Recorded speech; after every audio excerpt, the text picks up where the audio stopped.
Black Compass Media back live with another one. Shout out to everybody that's out there. Everybody's going to hear this right now. Tone Bro checking in. Pose. What up? We back, man. Yeah. Whole clicking team. Yeah. Drizz said he'll be at 30. Drizz coming through. We just got intel for that brother, yeah. Okay. Polo here. Yo, Polo. what's goody? Yo, What's we good? live? Yeah, we live, man. Yeah. We live. I don't see this shit. Yeah, I do. Okay. Hold up. Oh yeah, my fault. Yeah. Well, you got the face. You got the snake eyes face I got up. the wrong John on the John. All right, hold up. I'm like, what the hell is this? Let me get focused. My bad. Everybody get in here. Yeah. Your feet. You know what I'm saying? We gonna get focused, man. My fault. Yeah, man, you gotta. Yeah, I gotta change that. I'm like, you know what? Shout out to all of y'all that's here. You know, obviously we got a lot of shit to talk about. Let me change the cover art. Like, what is this shit? All right, let me change the cover art for niggas. You know what I'm saying? Get my shit together. Or shit, I don't know if Polo, maybe you could like, do it fast on the app, but let me see. oh nah, you got it inside. Yeah, I see what you're saying. Hold on. Do it. I got. Nah, I got you. Yeah, I see what you're saying. Coming up and shit. Oh, you got it? Yeah. Yeah, I can't even edit it on the phone. You got to do it from your joint. No, I got it. Yeah, but shit. Shout out to all of y'all. We here. You know what I'm saying? Follow us, Black Compass Media, of course, and things like that. You know what I'm saying? A lot of shit to talk about. Well, a lot of things. I'm sorry. Yeah, man. Yeah, the cursing got to stop. Oh yeah. We in the clean era of this shit. Well, it is stuff. Look at this. I'm terrible. I'm sorry. Man, stop cursing. We just had this talk. You know what I got? You know what I have to do? Well, first of all, I can go back and I'll clean it up, but I have to pretend like somebody grandma's in the room. Like, you know what I'm saying? Like, you can't curse in front of your grandma. Like, I really gotta. You know what? Matter of fact, I'm gonna get a picture of my grandma for the man cave, just so I'm like reminded. Like, all right, we need to Don't curse. Like, I need to not curse. So shout out to that. Yeah. I'm gonna change this this flyer because I think it's on face off mode right now. So let me change this flyer. Oh, you can't curse for 7 seconds, then you can curse after that. You listen to the niggas with no YouTube channels. You can't curse, period. Nah, you can't curse. You can't. And I thought niggas said like they slacked up. And we can't say the N-word too. Yeah, like you can't do it. Like YouTube is they've gotten real. I could have sworn I seen niggas said they changed it. Like they changed it to some new shit. Hell. Nah. No. Man, Caps didn't even know how to mute niggas on StreamYard. What you talk about? Caps lied to niggas. Well, respectfully. When you're not running. Nah, I've been hearing like other YouTube channels like, yo, we got some leniency now. Never. Like Never. We don't, bro. Like they not playing with that. You know what I'm saying? That's why a lot of I was saying before, like the no jumpers of the world and Joe Budden podcast, like you might see some of their clips and they edit it. Like the curse words is just completely out of it. Like we gotta tweet it out too. You know what I'm saying? Oh yeah, we gotta tweet this out. Yeah. What's up with niggas? Niggas is drinking tonight? Yeah, the you know, partner setup. We getting there. We getting there, y'all. But hold on. So this is changed. So I think we good with that. We about to start. We gotta re-intro this, man. This is nasty opening up. Hold up. Do we? They know us. They good. Shout out to the audience here. You know what I'm saying? Like we said, man, there's a lot of stuff to talk about, man. Make sure y'all tap in with the fellas and things like that. You know what I'm saying? They cooking Adam 22 on Twitter, boy. They getting that boy up out of here. Are they? Do we want to start there? Because that is like that's man. I want to start on all the bullshit. Yeah. Do we want to start there? Start on Adam. Yeah, we could get him up out of here real quick, man. Now, Adam 22, no jumper. If you've been under a rock or not paying attention to what's going on. There was a on-air situation. There's been a lot of situations over there. But Lush One, you know what I'm saying, the infamous battle rap evangelist himself, who's been around the culture for years, was fired up there on air. It's caused a big stir. They fired during their they do a news stream every day. Lush is on there every now and then. He got fired. No, he was doing Gina Views. Shout out to Gina Views. She got like a little show, and I feel bad for Gina got a little freestyle shit. Lush was coming there to do his shit. Right. Then that nigga Adam just came in there.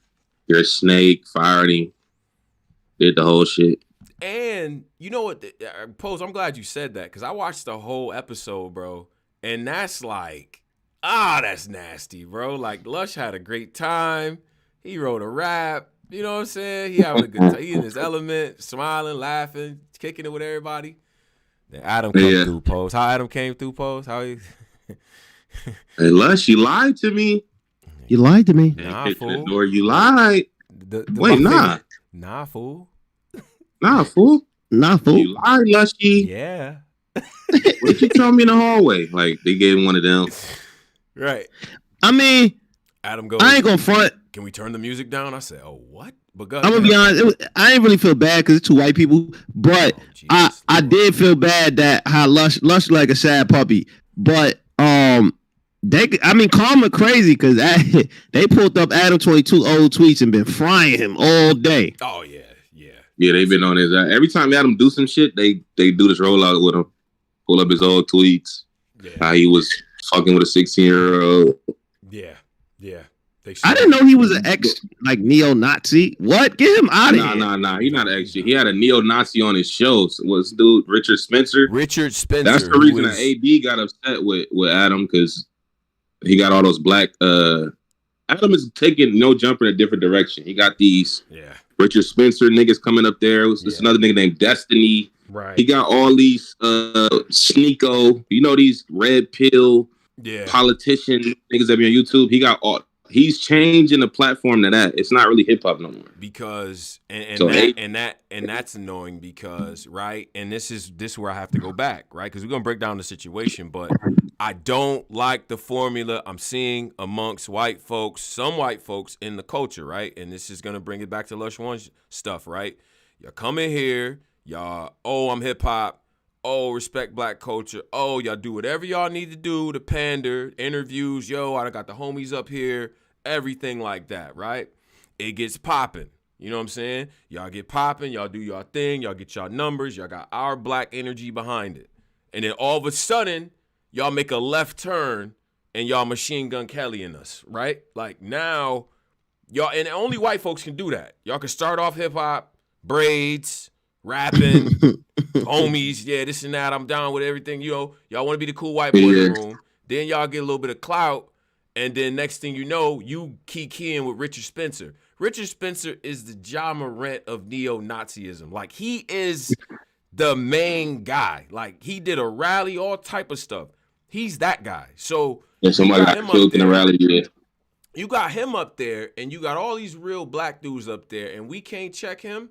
The moment that AD tries to check him on what he's saying, you want to shut him up and move him to another. What do you say? I want to take him off the AD tried to check Adam like, yo, I don't appreciate you bringing these niggas up here. And then like the next week, Adam hit up AD like, yo, if we want to remain friends, I'm going to have to remove you from the Tuesday show. The Tuesday show is their main stage show. Like that's, it's like how our radio show is like their main show like that they do.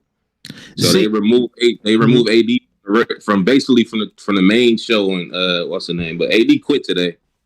But to be honest with you, that's how white people always operate. Like that's like one of they camouflage is like their hidden talent. Like they could infiltrate a culture and they could be accepted with open. Like we do this shit all the time. We accept them with open arms. Right. We'll let them teach them the ropes. Put them under the wing. Nah, this is my white guy right here. And then when they, you know what I mean, do some shit and show their colors, it's like now everybody want to put the Kofi emoji on and shit. But you know, it is what it is. Exactly. And then it just be like I feel like No Jumper was always just based off what Adam went because it started off as a BMX platform. That's how it started off as, and he started bringing in like it was an underground kind of. He bringing in little fashion designers, Ass Pizza, he and Connor doing interviews like that with little smaller niggas. Right. And then he got into the SoundCloud rap. He started bringing XXX and these niggas in, Lil Pump. Right. He got shit with what's my man out of Atlanta? These broke boys. What's the kid name? Oh, Playboy Cardi. He was in that world, that Cardi world. Shaved his head, got the tattoos, got the chain. He was going on tour with them niggas. Pump stopped being hot. That type of sound stopped being hot. He stopped fucking with them. He started fucking with LA gang culture. Let me get AD. Let me get T-Rail. Let me get these niggas. All these niggas over here. He started fucking with that. He's over that. Right. Let me get back to this white people shit now. Let me get these niggas up out of it. Oh, his homie, House Phone, he was a part of that Playboy Cardi SoundCloud world. Exposed him for being whatever. Exposed him, got him out of there. So now he's back to I want to be white again. And it's like, okay, if you gonna change the feng shui, you gotta explain that to people and keep it real with them. All right, we going in this direction. Okay, cool. You know what I'm saying? But the problem I have with it is you've capitalized off of all this energy. You got authentic, real street dudes up there with real politics, and there've been issues up there, and they done saved Adam a bunch of times. They had to step in a whole bunch of times. You know what I'm saying? AD done put every, you know what I mean? Like, it's real politics. Like, you dealing with real stuff sometimes, right? And then you talking about subjects that sometimes it's sensitive, and it's artists you got to deal with, and you built all of this on top of that, and then now you want to go in the other direction. I just don't respect it. And this is where we got to get back to Lush, right? First of all, Pose, I want to hear your opinion on how you felt like Lush was treated up there, because personally, I feel like there was a little bit of jealousy in that. You know what I'm saying? Like, every time I would look up, bro was punching bag city. Like, they just clowning him and trying to it was Lush putting himself in them situations. Lush would be up there trying to, you know how Lush is. Like, my nigga Lush is Lush. Like, you knew he was going to crash out at some point, but he didn't deserve that shit on air like that. Like, that was fucked up. Right. And then my thing is, be even. But Lush did fuck shit up there. Like, let's not act like Lush is a innocent nigga. He was doing fuck shit with him. He was trying to expose the little fat black nigga Flacco. He was trying to do all type of shit. So Lush ain't like, you know, he's innocent Lush. Like, nah, he was doing shit, but he was doing stuff. I don't know why Lush put himself in a position like that. Like, I mean, whatever, finance, whatever, cool, but just like put yourself in a position where you like go from being like looked at as like a battle rap like boss kinda to just being a punching bag for Cali niggas every week. Exactly. Like on some why you put yourself in that situation? Like it's like you're respected in the culture, right? You say what you want. Like, the guy's not perfect for sure. There's been stuff on his jacket before. But number one, he's transparent about it. Number two, we love him over here, right? So it's just like, man, like they treating you on some other stuff. You know what I'm saying? And then if we get back Lush to the other was one of the most like knowledgeable up there in terms of this culture. Like, he knew more than I be watching these shows. Like, this nigga Lush know more than all these niggas sitting here, even the black niggas. Right. Like, he was so knowledgeable. That's why he was able to get on that main show, because he was just tiers ahead of these niggas in terms of knowledge or hip hop. And then he's relatively older than the guys. I think he might be, you know what I'm saying? Him and Adam may be in the same territory. But 41 years old, you up there with 20 somethings and things like that. They got a certain type of energy, but I never felt like they respected bro like that. You know what I'm saying? Like, I kind of felt like he was trying to knock him down a peg, like on some, oh, you popping in battle rap, so let's, you know what I mean? Let's normalize you. Let's humble you a little bit. And it's like, bro, if anybody needs to be humbled, I don't know if it's Lush, bro. He been through mad stuff and been open about his addictions, you know what I'm saying, about different stuff. Like, but you have to be tapped in, bro. Lush be up there popping it. It ain't just the way you're making it seem like it's just, bro. Lush be up. It's not just Lush got fired. They did some bullshit to him. He should have never did that. Yeah, they did some. Lush be up there popping shit to them niggas. Like, let's not act like. Yeah, I seen a few episodes. He definitely was to popping a lot of shit. I'm like, so let's not act like he was just in it. Like, I felt like that was more like when he first got up there, he didn't know what to expect. Then they started getting down on him. He didn't really know what to do. Now I was having this conversation with my girl earlier. I'm like, it's two types of people, right? And we know this. A crowd in here, bear with me, right? When you start snapping on people, Pose, you got jokes with people, right? You know, it's like you in LA, you joking on cats. You know, it's certain people that you joke with that don't know how to snap, right? So it's two different reactions you get. It's the guy who not really used to joking. He don't know how to joke, so he just throwing anything at the wall and maybe something stick, and then he start ODing on it. And now I gotta beat you up because you done called me dirty 50 times. We laughed at it the first time. Now you dragging it. You know what I'm saying? I feel like that's a Lush, right? Other people, other cats don't know how to snap, so you hit them with two jokes, and now they in some other territory. You like, yo, that's why your breath stink. Oh, that's why your daddy dead. Like, what? Like, yo, what are you doing? I know people on both sides of the coin. You feel what I'm saying? So I'm not saying by any means Lush was innocent, because that was weak Lush One, that was weak. And I'm going to say this from my own experience. You working with people, you don't jump in Discord with people you don't know or even people you do know and talk about the business. What are you doing? He was tripping. Like, I feel like the perfect example of somebody like using their star quality from that they got from Battle Rap, then transitioning. Like, I think Queens Flip is doing a really good job on a Joe Budden podcast. I think he kind of carrying it right now. Yeah. And I thought Lush was gonna have, like, I don't know, man. Lush, man, if you listen to, man, don't ever put yourself in a position like that where you at a workplace where niggas, even though you was guilty too some of the time, but if people punching on you all the time, like I watched the video, nigga like, yo, let's go outside. Let's run that real quick. You owe me a fade. I'm like, what? Like what? Oh yeah. Niggas try to run that with niggas try to have. Oh, I need that outside with Lush, but he ain't look crazy. I will say he ain't never look crazy though.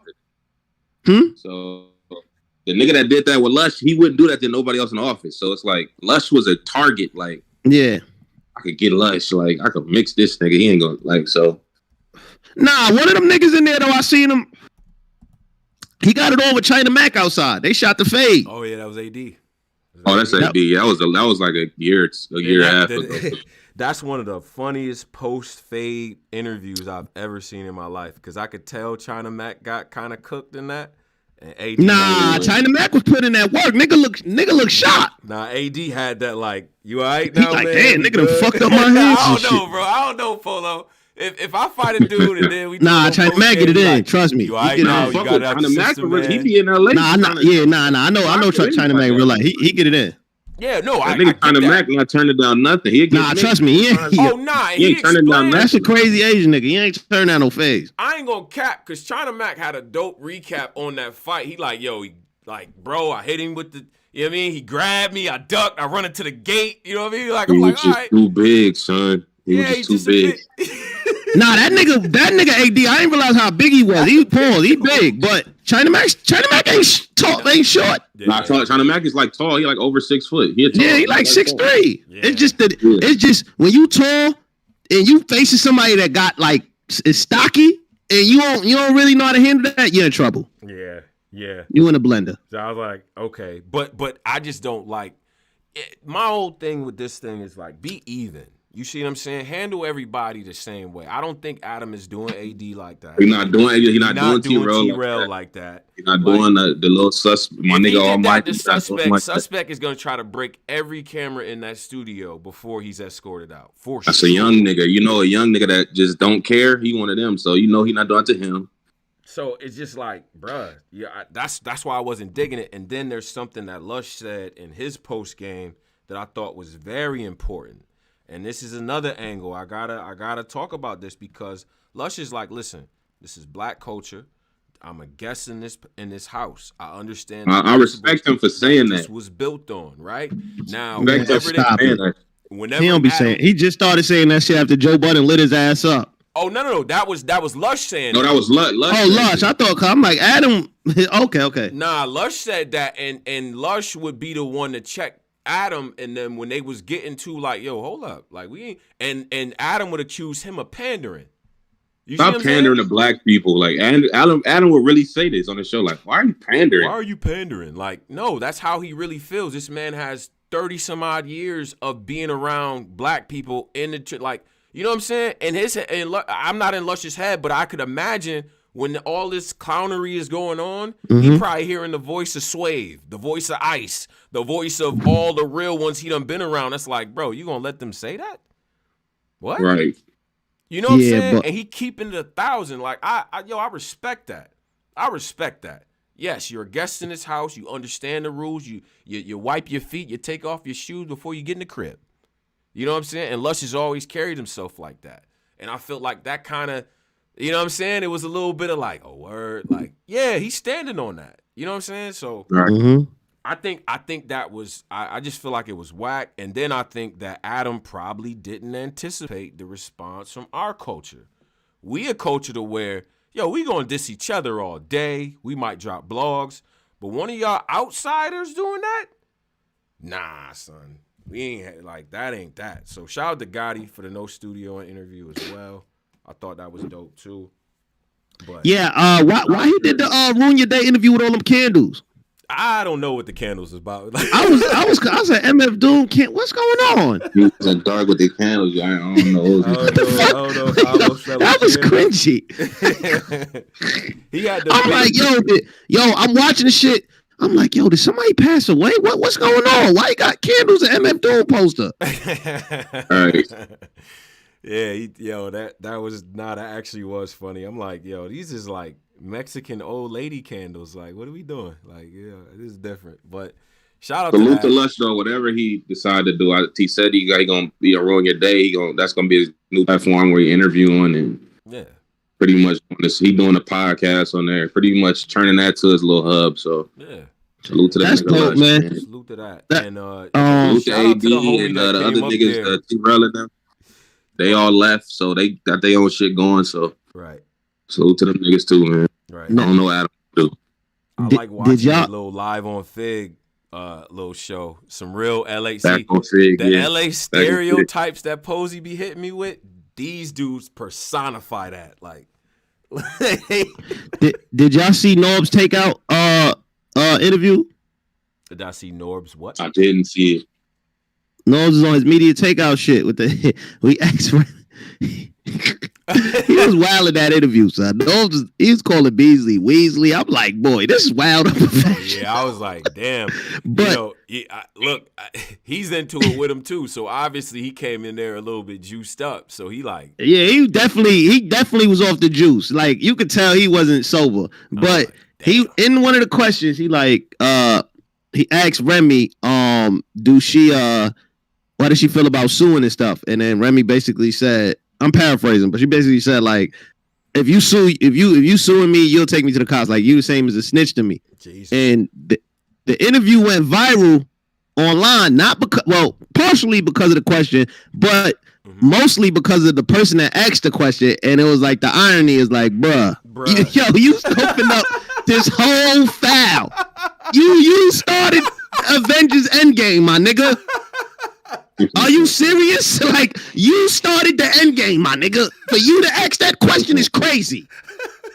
That's crazy. Like, come on, man. Leave that for OTFMZ, man. That was crazy. The first casualty, always, isn't it? Like, bro, you just was in court with them, and you what? Why are you bringing up court? You just was in court with them. Ain't you trying to appeal? What is going on? Right. No, this ain't pre-recorded Tasty Flower, and I hate that name too. That's weird. I hope you're a woman. I hope you're a woman too. If you're a woman, that's a nice name. Holy cow. Nigga said that wasn't alcohol, that was venom.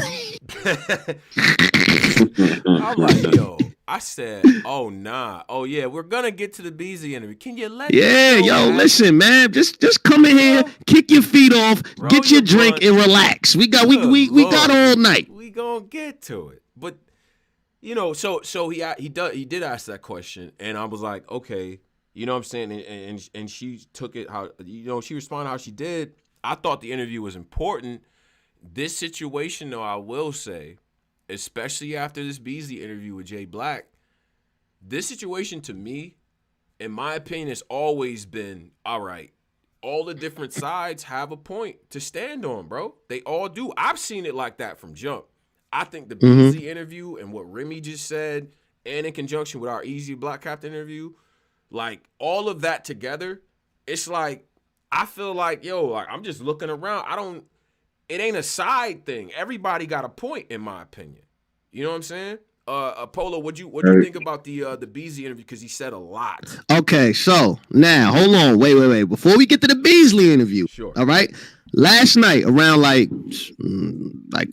10 p.m. I think the Lakers had. I was watching Cam Reddish bum ass. I was just like, wow, we got Josh Hart for this nigga. Wow.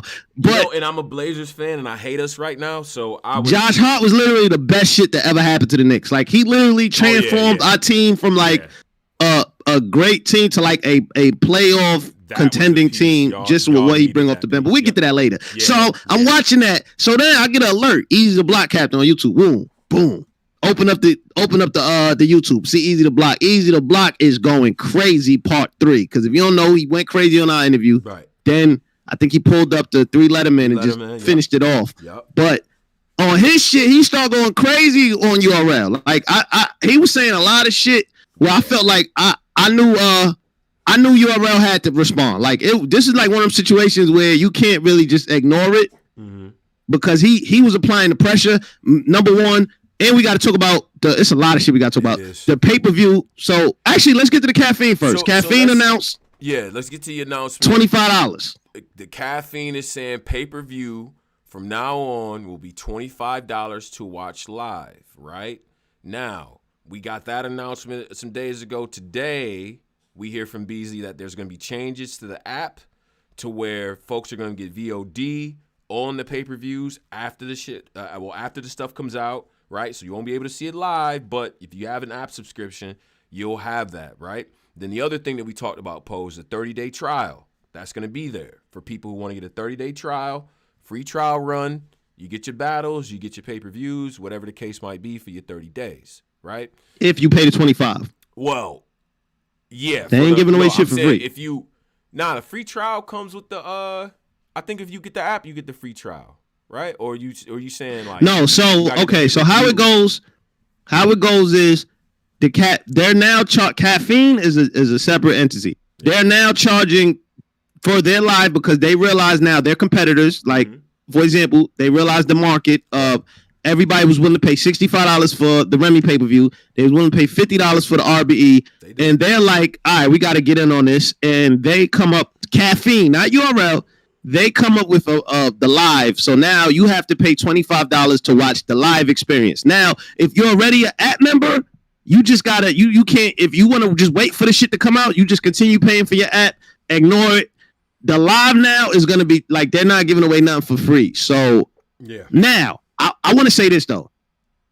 If he would have did this a month ago, where he just explained how he explained it today and just did, I'm pretty sure nobody would be mad. I think it's the fact that they rolled it out in the middle of war. When I say war, they rolled it out in the middle of, they rolled it out in the middle of them losing their number one rapper. They lost him to a rising league. So I felt like it was petty. And then in the trailer they shot at Eazy. So I feel like you kind of took away from the announcement. Yeah.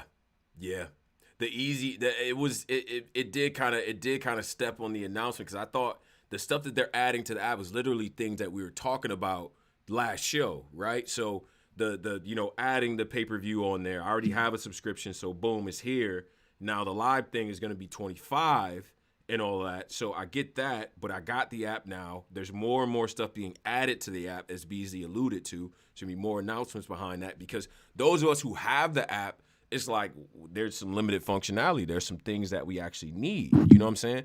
So yeah. So let me correct something. They're giving the 30-day trial out if you get KvQ. So if you pay for that KvQ, live pay-per-view on Caffeine, you'll get your 30-day subscription to the URL app, right? And then you'll be able to see what you need to see. So essentially for $25, you're getting the pay-per-view plus you're getting a 30-day free trial for the app. Polo, Posey, is that fair?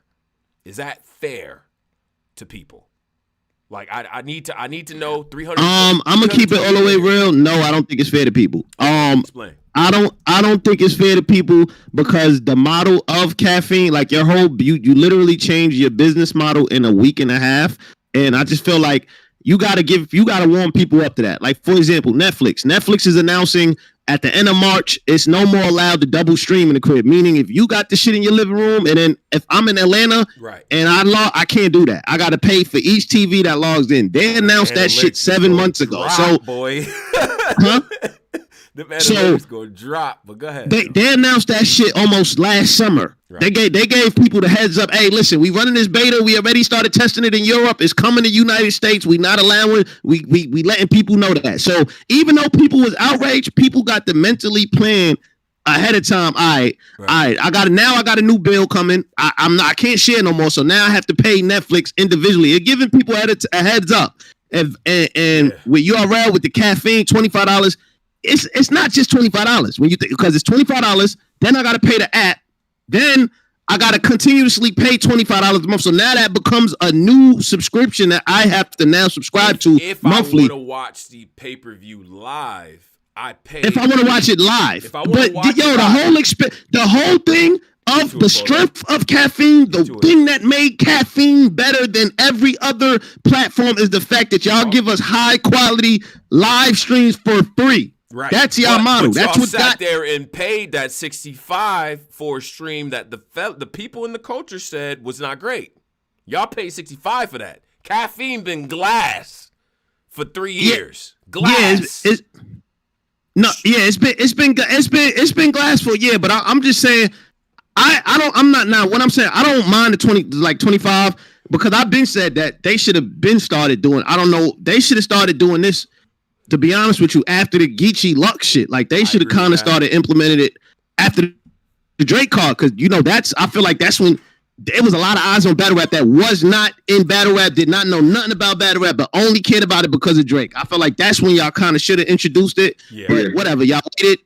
Right. And the now problem was never like niggas trying to make it a money, like y'all gotta pay 25. Look, we're not mad we gotta pay 20. That's not the thing. Yeah. The thing is, remember how they wrote this out with us? Mm-hmm.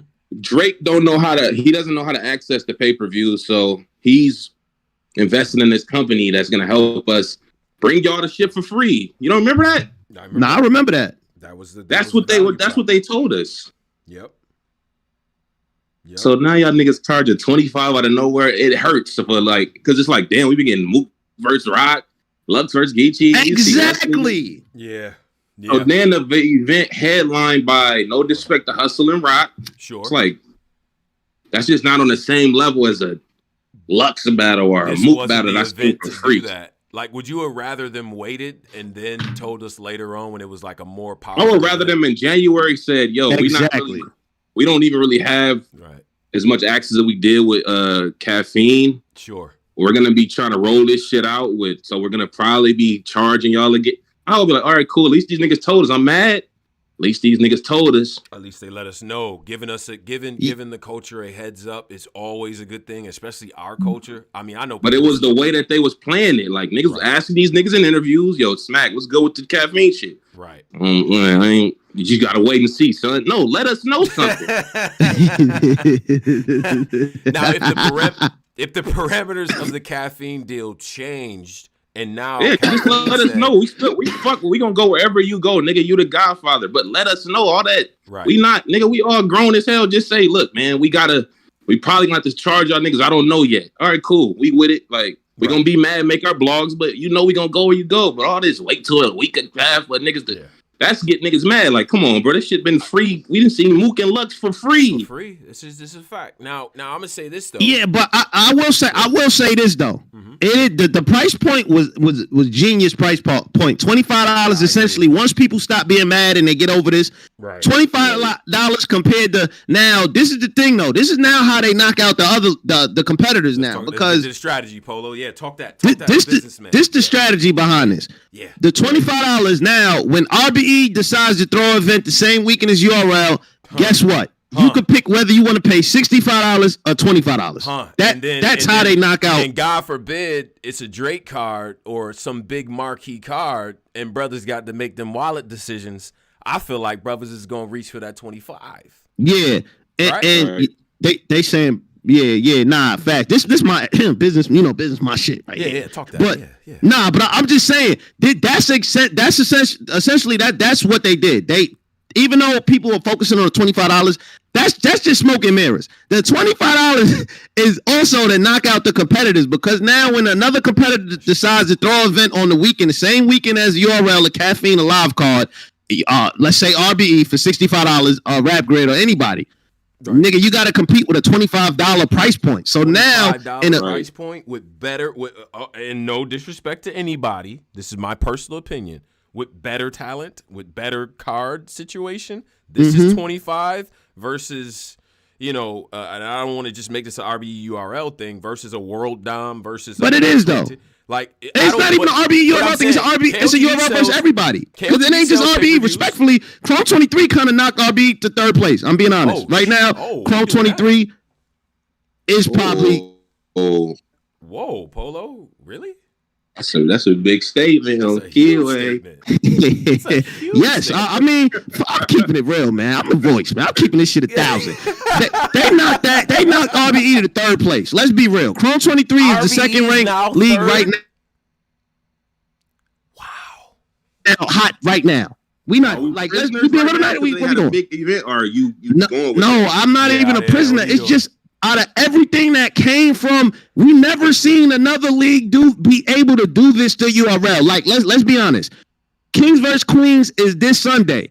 We're still talking about Eazy the Block Captain and Hitman Holla. We're still reporting on stuff Hitman Holla say, Hitman Eazy saying. We're still talking about that main event battle. That main event battle did everything it was supposed to do. I'm not saying overall. I'm saying this year, that card right there put Chrome 23 in the top spot. At this moment, right now. Right now, I'm not talking about. I'm not talking about. RBE is solidified. RBE is RBE. I'm just saying right now, ranking wise, if I'm ranking league, I ain't gonna Chrome 23 right now, number one. I ain't gonna right now, just right now. I can't go. I love Rem. Just right now. Just right now. I'm not saying last year. I'm not saying COVID. We know RBE is solidified. We know URL is solidified. I'm just saying right now. They put the pressure on every league. Yeah. Just to be clear, URL has been around for about 15 years, and RBE has been around for a decade plus, right? Like they've got a decade in at this point. Yeah, I gotta see because a nigga could start off too good. Even I gotta see what she do for me to. But right now, her last event was one of her. Bro, she shook the culture.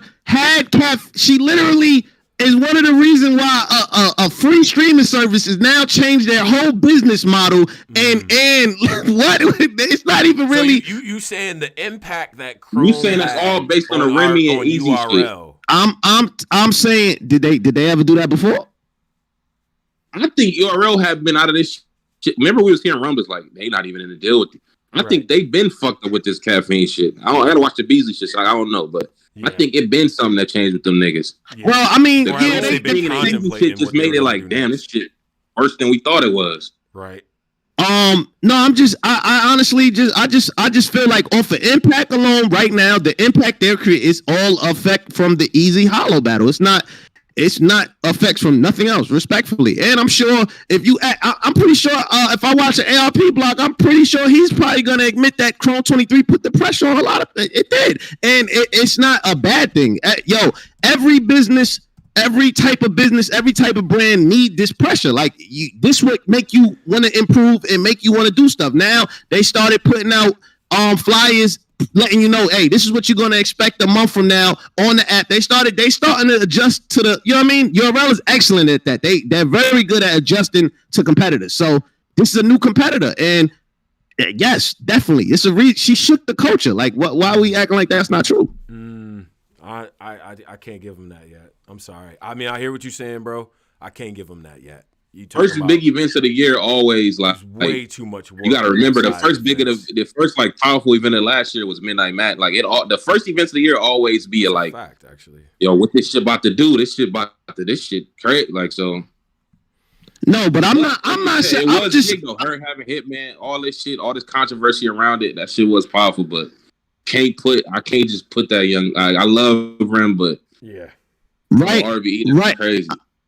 Right now, I think well, let's see how the next. You right. Let's see how the next event go. Right now, off of impact alone, she did like that league did a great job. They made a hell of a monumental impact, and we can't leave out. And this is where I'm gonna go, Polo and Pose. I feel like I'm anxious to see what the next event is because Remy has been gracious enough to be on this platform. We understand why Chrome was started, right? Shout out to Miss Hustle, shout out to the ladies, and it was really to bring some equity to the game. And here we are, and we're talking about Eazy the Block Captain and Hitman, two male battlers who happen to be on a platform that's promoted for women. So I want to see if we're going to get back to that. I'm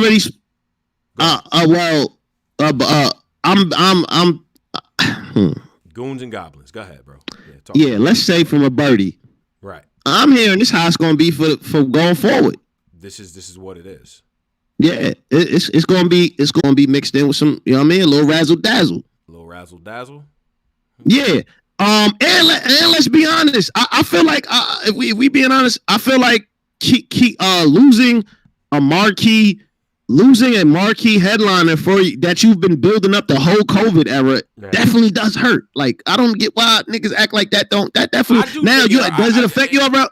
URL is definitely it's a machine. So you can only slow down the machine. You can't really stop a machine that's really You know what I mean? They're gonna push out. They're gonna probably already looking through the crucibles, figuring out who's gonna be the next. But guy. I'm saying losing your premier number one guy through COVID definitely hurt. Yeah, no, there's no other way to spin that. You know what I'm saying? 527 in the chat right now. 88 likes is disgusting. Please Come on, hit y'all. the likes. We got 87. Really, the likes help us get the content seen and all of that stuff. So hit the like and state your opinion. Right. A lot of opinions right now about a lot of now things. Y'all telling me to relax. What y'all want? Y'all want to dig? What y'all want the real shit, or y'all want what y'all want to do? We want to get to the real. We have to get to the real. And you know, and so if this is what it's going to be in perpetuity now.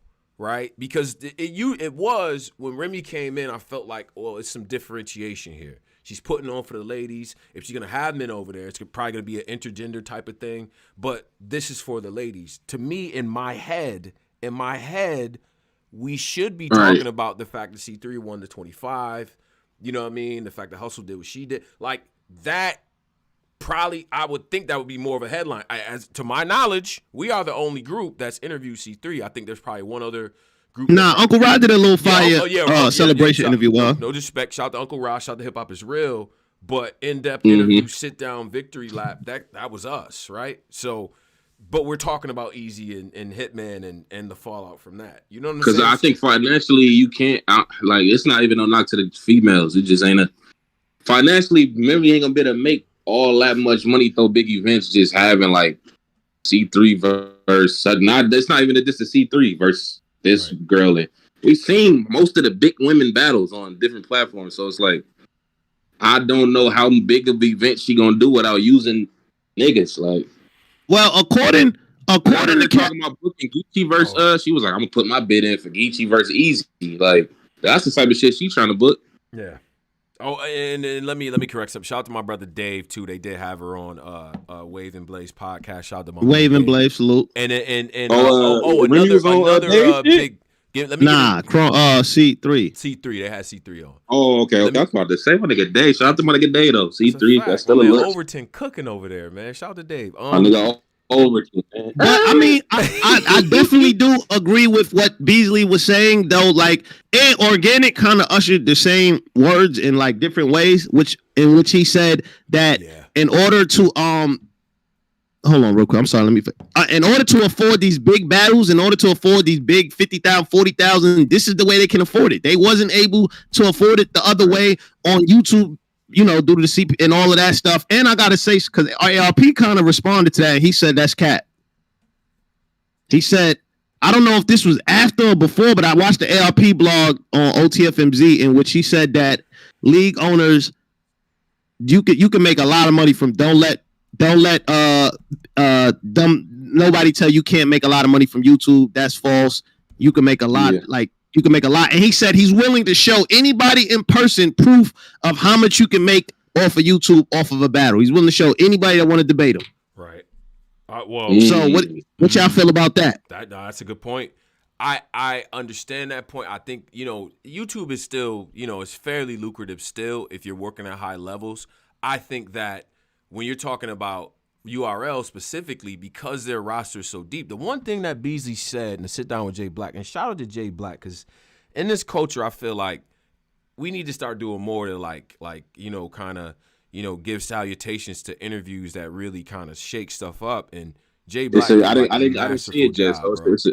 It's a fire interview. He did an excellent job. But I think when Beasley made the point of saying, look, everyone else is taking care of what? How many, like maybe 12 MCs per quarter? We got 60. We got 30 events. We giving y'all something every weekend. It doesn't fit into our business model. We can't feed the people that we need to feed adequately with the YouTube CPM being the way that it is. That might work for another company.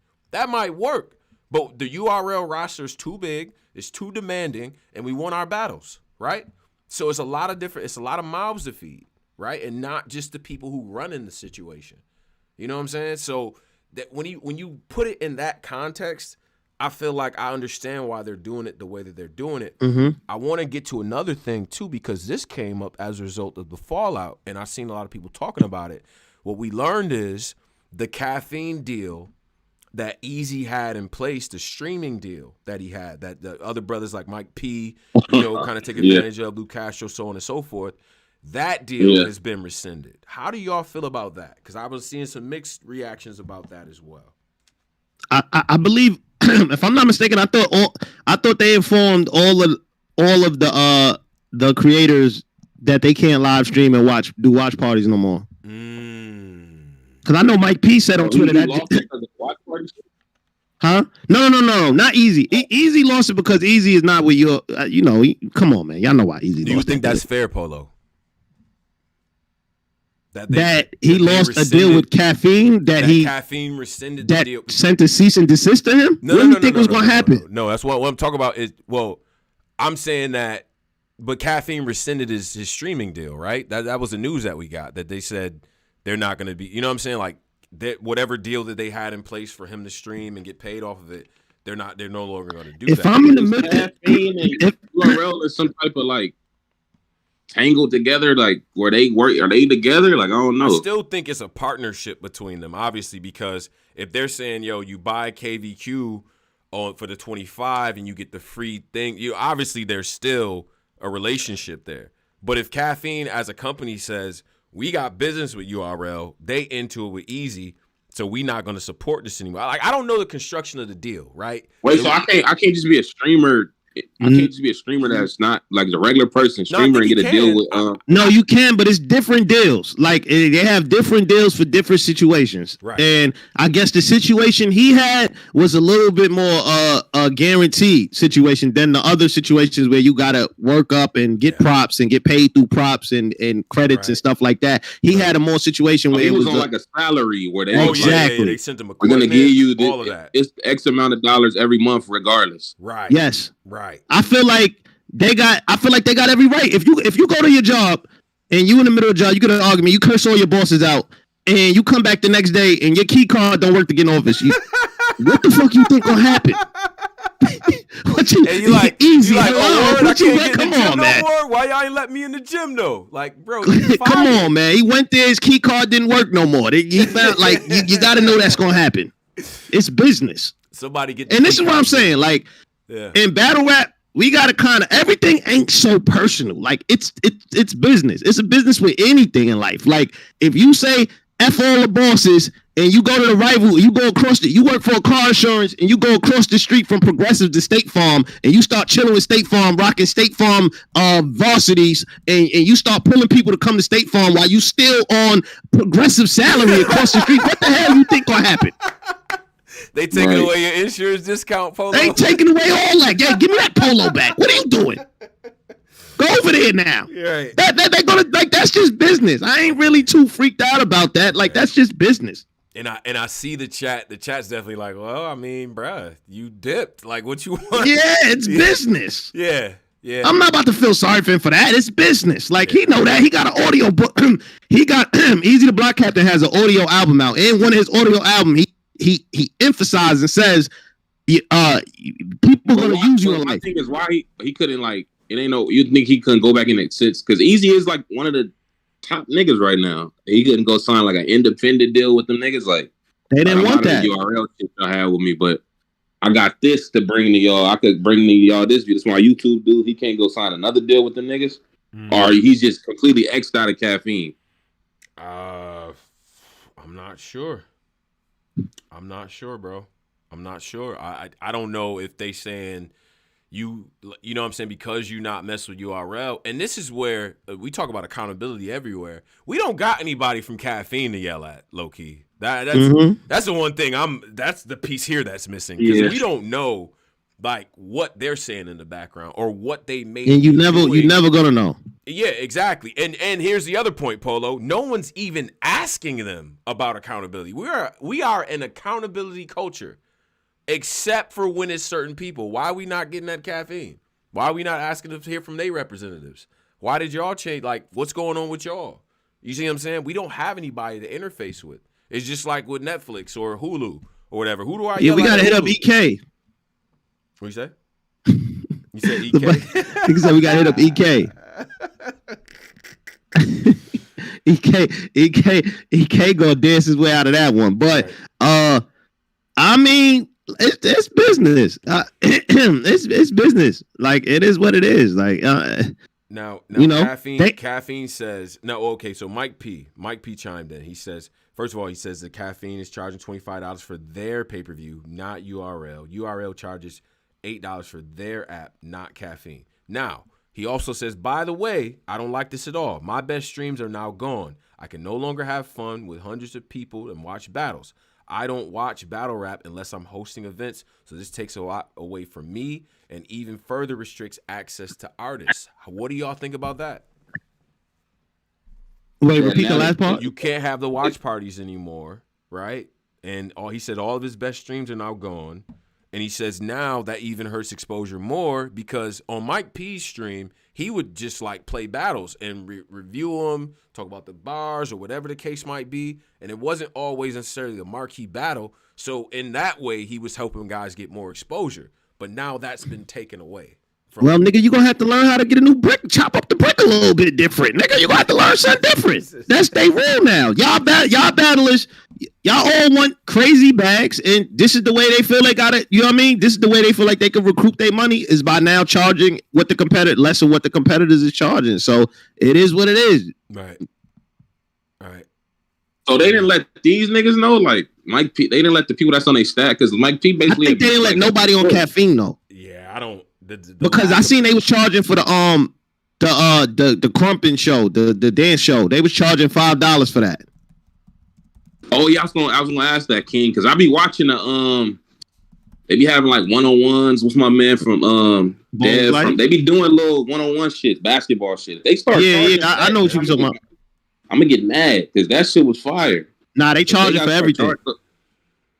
And I seen they charging for some other shit, like, so they charging now? Bro, yeah, it's not just URL. I think it's everything. Because I seen for everything. I think I seen the but it's not the. It's all different prices though. I guess it's based on your audience. I seen the dance, the crump joint. That shit was $5. Bro, this is a paywall culture. They understand why we came to this app. Like they're not. I think they're forgetting. Like I think they forgot to. I think they're forgetting like why we fucking with this shit because it was free. Like. We didn't come with it. Like we thought it was like I'd rather go back to watch Battle Live. Like I don't know these niggas like that. Nah, you don't want to watch Battle Live. Nah, you don't want that. That shit was horrible. The whole goddamn event messing with them. Like they was wilding, and that was something that one of the homies put in the chat here. You know what I'm saying? Upwards of 500 in the chat. One of the guys was like, "Well, you know, what's the caffeine quality?" I'm like, I have had no complaints about caffeine. My earliest complaints about them was they was using weird like sports camera angles and not battle rap camera angles, but they sorted all that out. I ain't gonna front though, man. I ain't gonna front. Them all this new charger shit and all that. That's nasty work. Like out of nowhere, come on, man. Like now I gotta pay.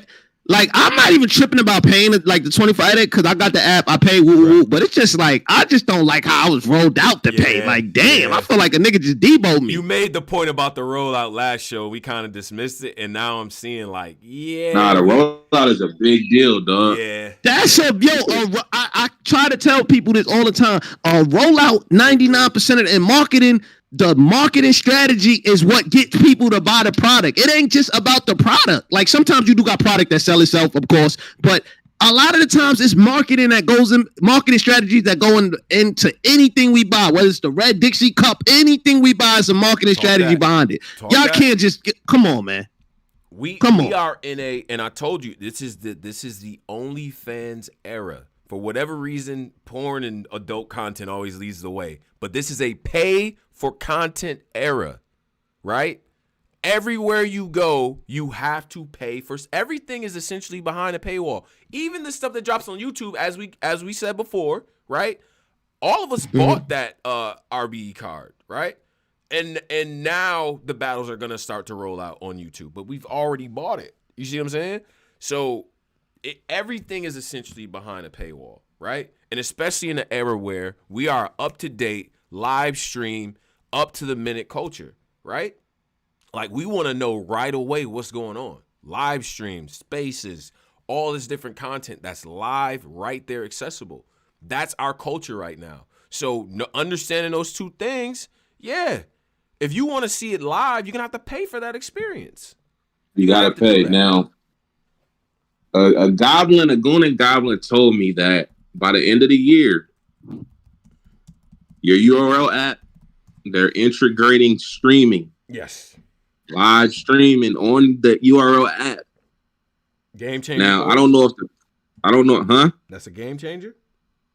That is, I don't mind paying for that. If I know I'm getting that monthly, like, oh, I'm going to get to see the events, I don't care. I pay that, what is $7.99? Cool. Like WWE app was. But this paying $25 to wait for it for $8, like $8, I'm not. If everything is on one app, I am cool with paying for that. Cool. Right. Because it's all right here. It's all there. It's all right here. But I need to see everything. Even the little bitty, like the little small events, y'all need to stream them bitches. But it's going to take them to the end of the year. So I guess they're going to still be doing these $25 shits till the end of the year. Yeah. Wait. Hold up. So if that goes correctly, that means what the hell? What do they need caffeine in for? I think caffeine is just why they waited out to get this shit intricate, because it's just a lot of servers and shit they gotta like. That app finna be $100 a month. You gotta get that space. You gotta get that. You know what I'm saying? Gotta get with AWS, get them servers together and all that other stuff, right? Wait, but if they do, okay, if the person you heard that from told you that, then that means at the end of the year. They plan on leaving caffeine. Probably severed. I think a lot of this stuff. So they could just house it at. They could get all their money just housing it at their own, like Netflix. We could watch this. Right. See, I remember Netflix. They just streamed the Chris Rock shit live. Like, yeah. So niggas is trying to go live on their own shit. Like when they start streaming on that app, it's gonna be like 15. But that'll kind of be what if they got live. That'd be crazy. Like, yo, we gonna take it up $12.99, $14. I'd do it. Right. Because part of Posey was saying before, and I did it, I understand that, is like, bro, put it all in one, like, put all the content in one place at least. Like, YouTube is like, well, it's all there. You know what I'm saying? Like, I don't have to worry about a lot of stuff. Cool. If y'all got the streaming there, y'all got the battles there, you got everything there, then we Gucci. You know what I'm saying? It's nothing to really worry about. You feel me? So, Dead Twin for $4.99 says caffeine own the live and URL keeps the library on the app.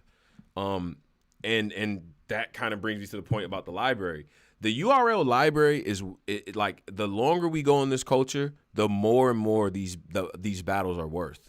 That catalog itself is worth money, a lot of money. And one of the key things I thought Beasley did admit to, and I thought it was a haymaking and kind of dropped the bomb, was that battlers are declining YouTube deals. They literally are offering battlers. They saying, listen, if you want to go on YouTube and drop on the YouTube app, take less money, and then you can go on the YouTube because we can't really get money from the YouTube like that. So take less money, and battlers are turning that down. Battlers saying nah. And this is where I have to go. How much is a YouTube drop worth to battlers, really, right? They say, oh, we need YouTube drop. We need YouTube drop. Are y'all willing to give up that couple thousand in order to get that YouTube drop? How do I show a nigga my worth without a YouTube drop? What you say? How do I show a nigga my worth without a YouTube drop? When my URL deal is up, what am I gonna go show niggas? Like, look at the ads. I just feel like, are you willing? Pose, would you be willing as an MC to give up part of your purse in order to get that battle on YouTube? If I got a 3-year deal with 10 battles, right? Is it a way I could work it out where half of them go on YouTube and half y'all can have one half, right. But 5 I need to bitches on YouTube. But then they say I need 25% of your purse back. What if they say that? Okay, as long as when I leave this 3-year contract, and I'm assuming I'm elevated to a 1 million view battler, I'll have something to show, so I could go. You know what? I'm cool with URL now. Let me go try Chrome them. I got this to show Remy. Look, I need this much money. I got 1 million views on URL. Yo, RB, I got this. These niggas, they have nothing to show. Right. But who are they trying to show it to, though? When my contract is up, I want to be able to show somebody so I can go make another league. Like, yo, RBE, I got this. I don't got that.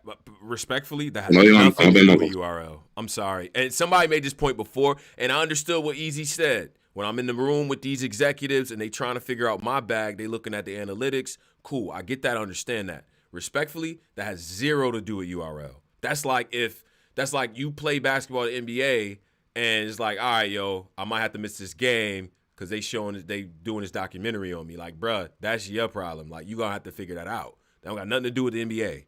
You know what I'm saying? Like, why you got to get your own stats? Why would URL be responsible for the other opportunities that you're doing outside of the, like, they're not liable for that, right? No business would be.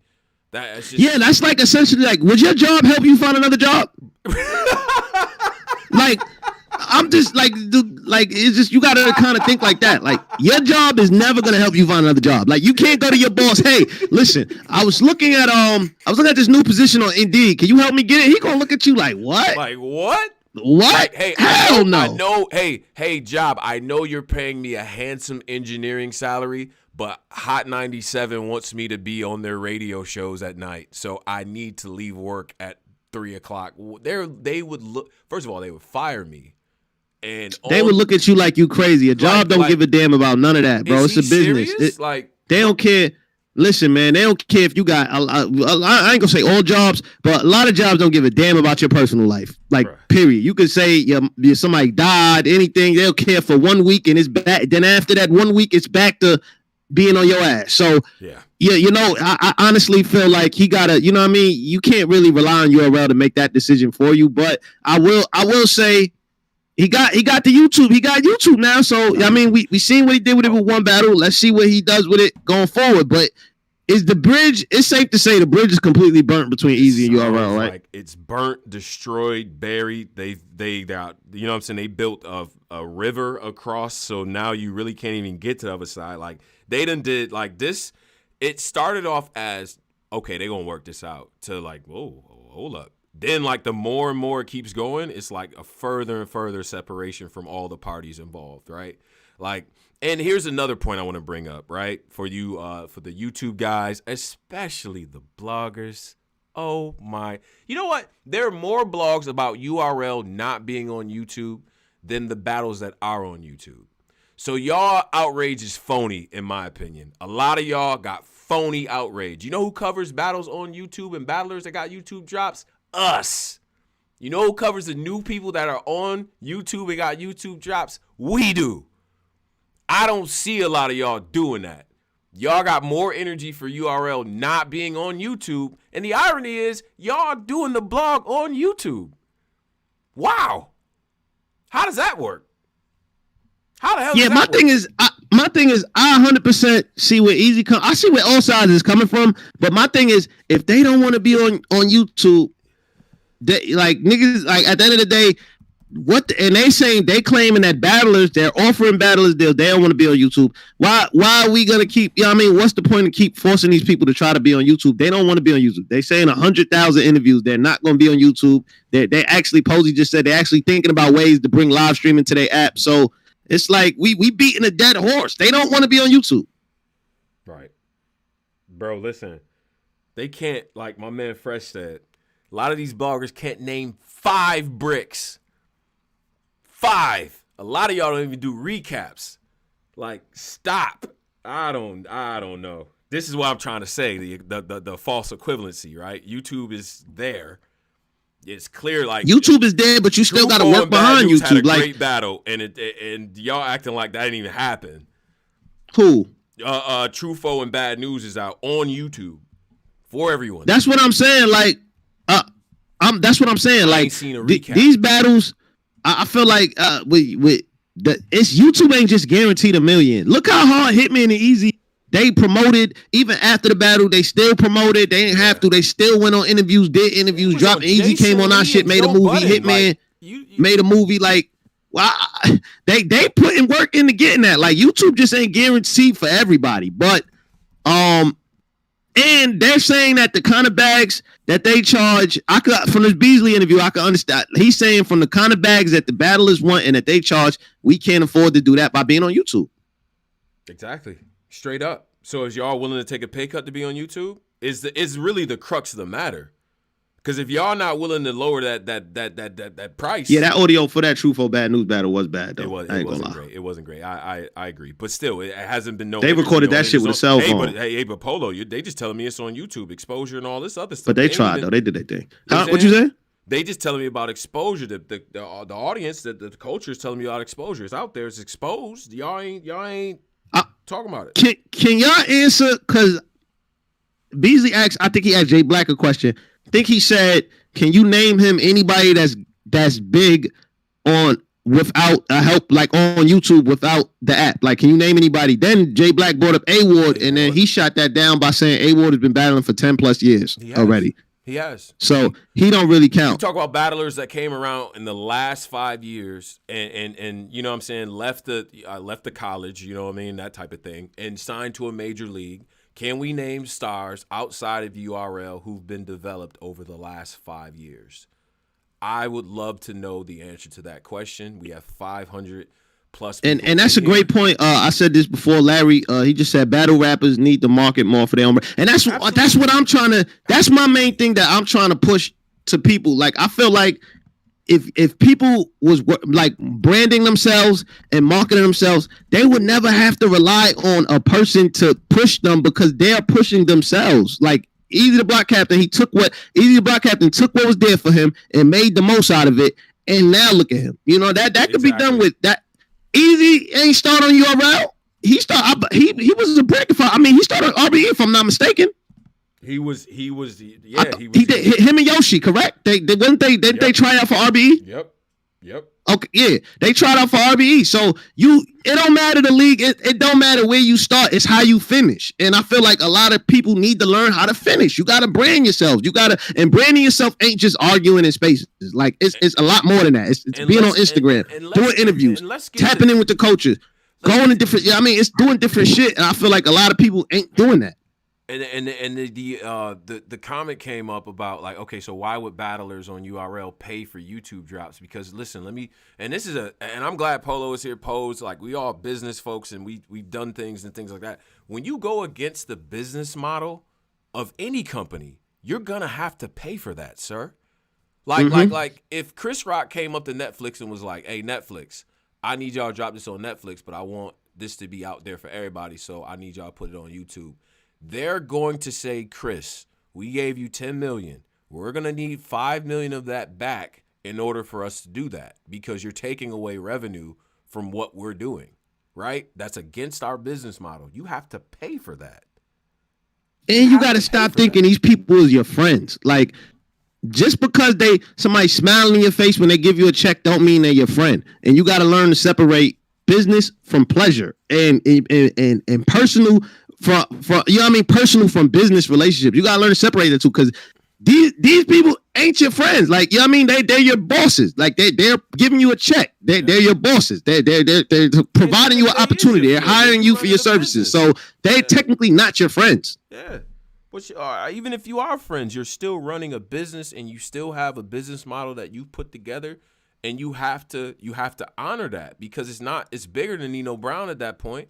Because I got other people, other MCs. I got, what's the URL roster? Somewhere around like 70, 80 different. Like, it's a lot of people that's on URL, and they never cut anyone. So then all the other artists are looking around, right? Like, if this is a business model, you have to stick to that. You can't undermine that.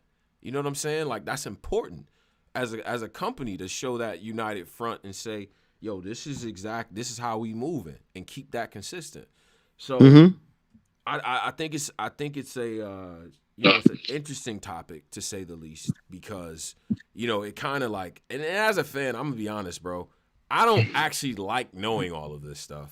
I don't think anybody's ever said that, and I know it's well. Weird. I mean, we in a why, nigga? Like, you know everything about the NBA business, money bro? and shit. This is a part of this. This is a part of it. I like it. I don't care. Nigga, this I like shit it, is man. WWE. This shit is in everything. The money shit. Don't do that. Yeah, don't do that. I love this shit, nigga. Tell me all the business. I like this. Give me good battles. I don't care. Yo, bro, because we do all this, right? All this, right? Give me for the next battles. card to come up. Good battles. And brothers come through with weak bars and no rounds and all. They worry about the wrong stuff entirely. We going crazy about this. They got to get the money right first. Bro, like, come on, man. Niggas trying to eat. They got to get the money right first. But content, man. It's like, yo, bro, figure it out. Like, damn, I just want to see. And I do think there's it is getting a little love and hip hop ish, though. I will say that. I don't need to know, like, you know what I'm saying? But I do feel like there's fans that resonates with, and like this business talk, like we saying, there's a silent majority of fans who get turned off by this. This turns them. They like, yo, bro, I just want to see great battles. Line him up. Where they at though? Because I don't know them niggas. Because every time some bullshit happen, it's 500 plus in the live. I was trying to say, I don't know. The bullshit hit more than that. The bullshit hit more than the battles. I'm being honest. We would have titled this, yo. Let's just recap Swamp versus who was Swamp versus Saga? Nigga, we had two people in this movie. Nah, we had niggas in here. My man said this info us. Is more niggas wonder what they be punching us for talking about Swamp so long. Though. BK's Finest said this info is more entertaining than battles lately, and that's sad. And yes, that is sad, but that points exactly back to if the battlers were doing the promo work, if they were doing the things in order to have people in tune with what's going on, this wouldn't be as crazy of a topic because so many battlers promoting, so many storylines out there. Promotion, they're not promoting. And promotion ain't just trying to be media. Like, I don't want to, like, I don't know what happened, like, where everybody want to be media, but, bro, promotion ain't just being media. Like, you ain't got to go live. Trying to be media? Like, what you mean by that? Exactly what it sounds like. Battlers trying to be media. Like, I just feel like, and I'm not singling out some, I'm just saying in general, I just feel like. I was about to say, it's not you singling out specific two niggas. Who was them? Mm-hmm. I mean, it's everybody. Everybody. I feel like that's the show. Who? No, this niggas with what battle is being media? Who the two you talking about? DNA and Verb. It's only two. It's only DNA and Verb. What battle? What no. I'm talking about it's a lot of people. It's DNA, Verb, Mike P. It's a lot of people that just don't just talk. Like it's a lot of people that recap battles. Yeah. Huh? Wait, so they can't recap battles? No, you can, but I'm just saying that I'm just saying like for example with Verb recaps battles, but he has other shit on his show. He talk about Charleston White. He's talking about other stuff. He's not just only promoting Verb too. Like, and he's promoting Verb. He's not just sticking to like a topic that Let's Talk Battle Rap will cover or Black Compass will cover. Exactly. He's branching and covering all stuff. So he's not just like his channel because it's his thoughts. It's Verb. It's him marketing himself. He's doing his Ric Flair. You know. Exactly, but but I feel like promo ain't just recapping what other media outlets are like. I just feel like that's not just promo. Like I feel like promo is everything. Like promoting your brand, promoting your music. Wow, before you talk about shit, promoting the video shoot you got coming up, promoting what you got planned. Like it's a lot that go into that. You know what I mean? I just feel like we already got battle rap media. Like it's a lot of other shit you could, you know what I mean, that you could do to promo yourself. Yeah. So I think that. I do think that there is definitely a lack of, you know what I mean, of that type of stuff, right? Because if we got the storylines and we got the interviews and we got the face-offs and people just figuring out innovative ways, right? Innovative ways to make people. Eazy does a great job breaking down stuff too. I will say Eazy a great example of somebody that promos outside of battle rap. Eazy break down battles too. He do a lot of stuff. Twerk also with the verses, all that. He do a lot of stuff. So it is ways you can, but lately, I just feel like once you know what I mean, once you figure out your lane, like like Geechee, no studioing, he do a whole bunch of other stuff. He got Lush One now coming on there, I believe. Like it's a lot of, you know what I mean? Once you figure out your niche, you can work, but I just feel like niggas gotta start figuring out their niche and stop relying on leagues to figure it out for them. Exactly. And just one comment real quick. I see people talking about, you know, Verb because he had us in the title and stuff. Yo, Verb being Verb, man. We love you, Verb. You're a legend. You know what I'm saying? Yeah, we cool with Verb. Verb, you know. It's not that, bro. Like, Verb. We fuck with Verb. That's only bro. You better put your flag down. Yeah, that shit had me crying. Put that flag down. Put that flag. Get out that car, Tone. Yo, his analogies is crazy. Like, he got some of the best. Nigga, like, get out that car, Tone. You ain't trying to shoot. Get out that car, Tone. Listen, I'm telling you now. And watch your mouth, Darian. I don't never pussyfoot about nothing, nigga. I say a name. I wasn't talking about it. I was saying in general, nigga. Watch your mouth. Who you talking about? One of these heavy niggas. Ooh, okay. All right. Shout out to that. Damn, y'all niggas good? Yeah, we great. Yeah, you know, niggas always saying some stupid shit, man. It be your own people. For real. 500 and some odd people in the chat. Drizzy is now into the chat. Drizz, what's up, man? I know you see what's going on. You know what I'm saying? The URL situation. I don't know if you watched the Beasley interview, but that's where we at right now with the whole fallout from that. Eazy losing the Caffeine deal. Caffeine switching to 25 for the live pay-per-view. And I didn't see the Beasley interview, but I did see they charge. I'm not mad at nobody for charging for their services. That's cool, whatever. But I feel like URL should have said something first. Like we know about these niggas because of y'all. We don't really know these niggas. We know y'all.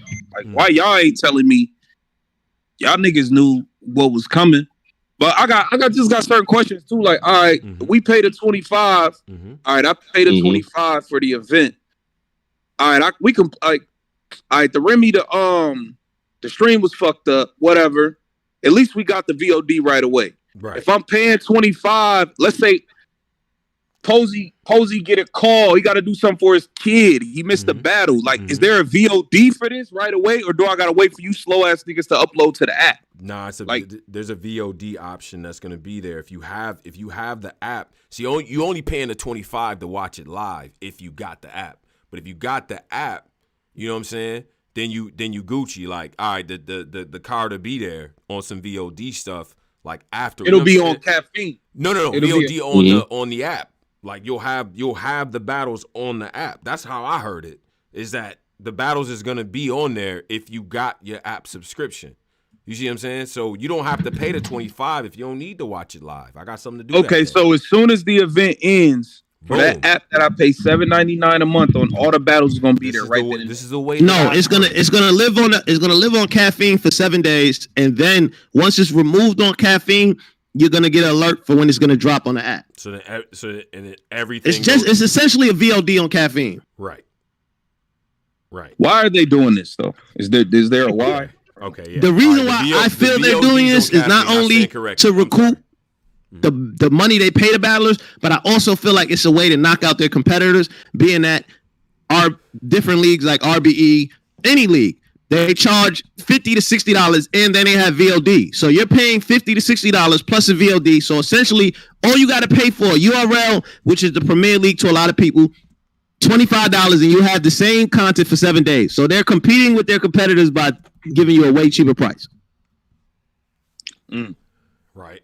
But what I will say about this, the niggas that direct them, you get to keep that content forever, like that they sell you. That's a fact. Yeah.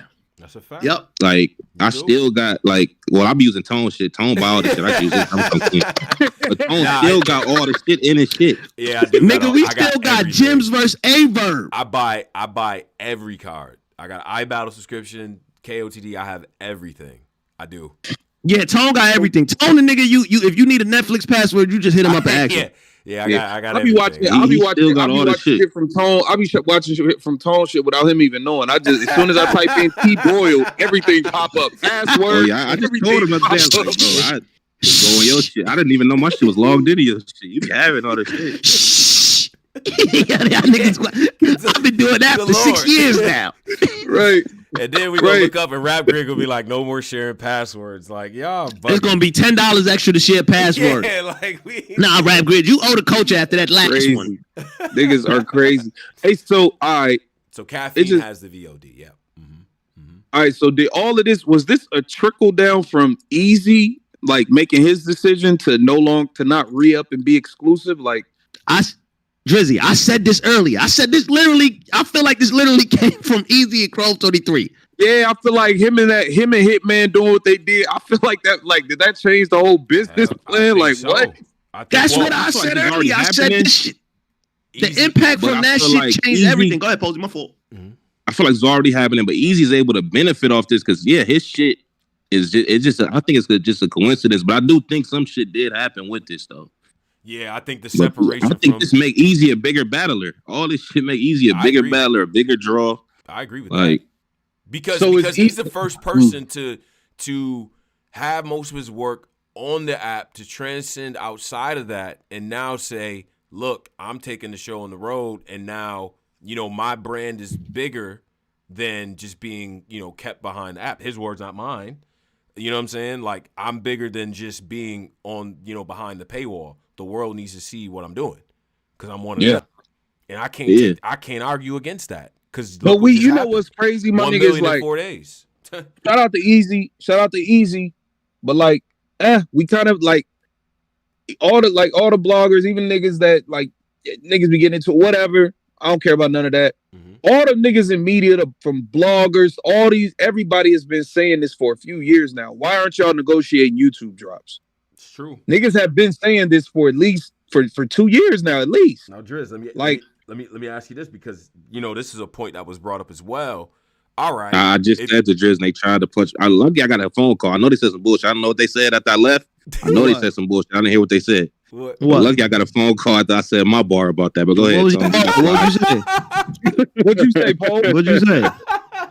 Well, I had said the YouTube drop shit, but I had got a phone call. I know y'all said some bullshit. I'm gonna go back and rewind it. We didn't, Paul. I promise. I've been keeping it. What did y'all? What was the question just now? Nah, but no, we talk about the YouTube drops, and I was gonna ask Drizz because they were saying, Bees was kind of saying like, all right, well, if y'all want y'all YouTube drops, then like Hollow did this, right? He's like, yo, take back some of this bread. Here you go. And give me my YouTube drop. Do you feel right. Do you feel like that's a fair barter? Because my business model says I got stuff on my proprietary app, Caffeine, who I have a partnership with. You want to operate outside of that, you're going to have to pay. What do you think about that, Drizz? You think that battlers should give up some of that purse in order to get that YouTube Some drop? of the people who can afford, like, if a nigga's getting now we know some of these niggas is running around battling for 2,500, 3 bands. Right. Not to say that I'm not saying that to shit on nobody or to make it like, that's good money. Because at the end of the day, we all come from where we come from, whatever. I ain't gonna act like 2,500 to Tone versus 2,500 to the next man may be two different things, but it's still 2,500 niggas money. use. I'm not. Whatever. Well, we talk. Yeah. But I'm saying like it $1 million to me and $1 million to Floyd is two different things. That's you know what I'm saying? Like it is what it is. But right. But if a nigga's getting 3 bands, like you can't be like, all right, you get a YouTube drop, but I only giving you $500. Like I don't know. It got to be some sort of balance. It got to be some balance or some percentage, right? If you say, okay, I'm giving you 3. All right, you want your YouTube drop? I'm not taking half, but you're gonna have to give 1,000 back. Our battlers gonna take that deal. That's cool. I would take that deal. I would too, personally. I think if you can't go make $1,000 somewhere, I don't know what the fuck else to tell you. If it was that important to me, and I felt like a YouTube drop would take me to the next level or whatever the case might be, I'm probably gonna take that deal. And depending on the situation, because I'm gonna be honest, I know battlers, they need all their money, a lot of them, right? Like shout out to that. But if you in a position of where you like, all right, URL, y'all got me booked for multiple battles, y'all trying to send me 3 for that one, here, boom, give me 2, keep that extra rack, throw my work on YouTube, straight up. Like I'm taking that deal, me personally. I'm taking that deal. I ain't gonna lie. Yeah, like I gotta get Eazy said, but I thought, if I'm not mistaken, they said Eazy said he was never offered. Yeah, Eazy said he never was offered the YouTube shit. He was. But let's talk about, nigga, if you ain't offered and negotiated, like, did you negotiate? How do you? But like you wait for niggas. Like I gotta figure out battlers. Y'all wait for these niggas to tell y'all shit, and y'all don't bring it up. Like try to negotiate. What company do y'all work for? He probably signed the deal when he was like not Eazy the Block Captain, the new one.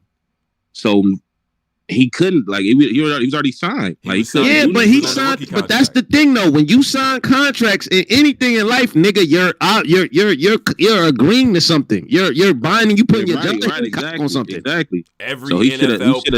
Every NFL player hates the last year of their contract. Yes, of course. Yeah, because they playing with no guarantees. Exactly. Eazy did it right though, Tone. Eazy did what he was supposed to do while he was contracted. He did everything he was supposed to do. Now it's over. He took his brand to the next level. Now that I'm free, this is what I want. Yep. And you can do it or you cannot do it. Right. Like, and not only that, Drizzy, now I got to battle the show. Now when I go back to URL, because they're going to want them back at some point. Right. Now I got few million view battle to show y'all niggas, oh, I want this actually. Right. Him and Hitman did. How much y'all paid me last time? That joint is moving, sir. It was $1 million in 4 days. I don't know where it's at right now, but yeah. Y'all niggas trying to book me. I'm not being exclusive on no app. You crazy motherfucker. And respectfully, I'm not signing no contract that's under a certain amount of money. Like I'm not signing no $800 contract.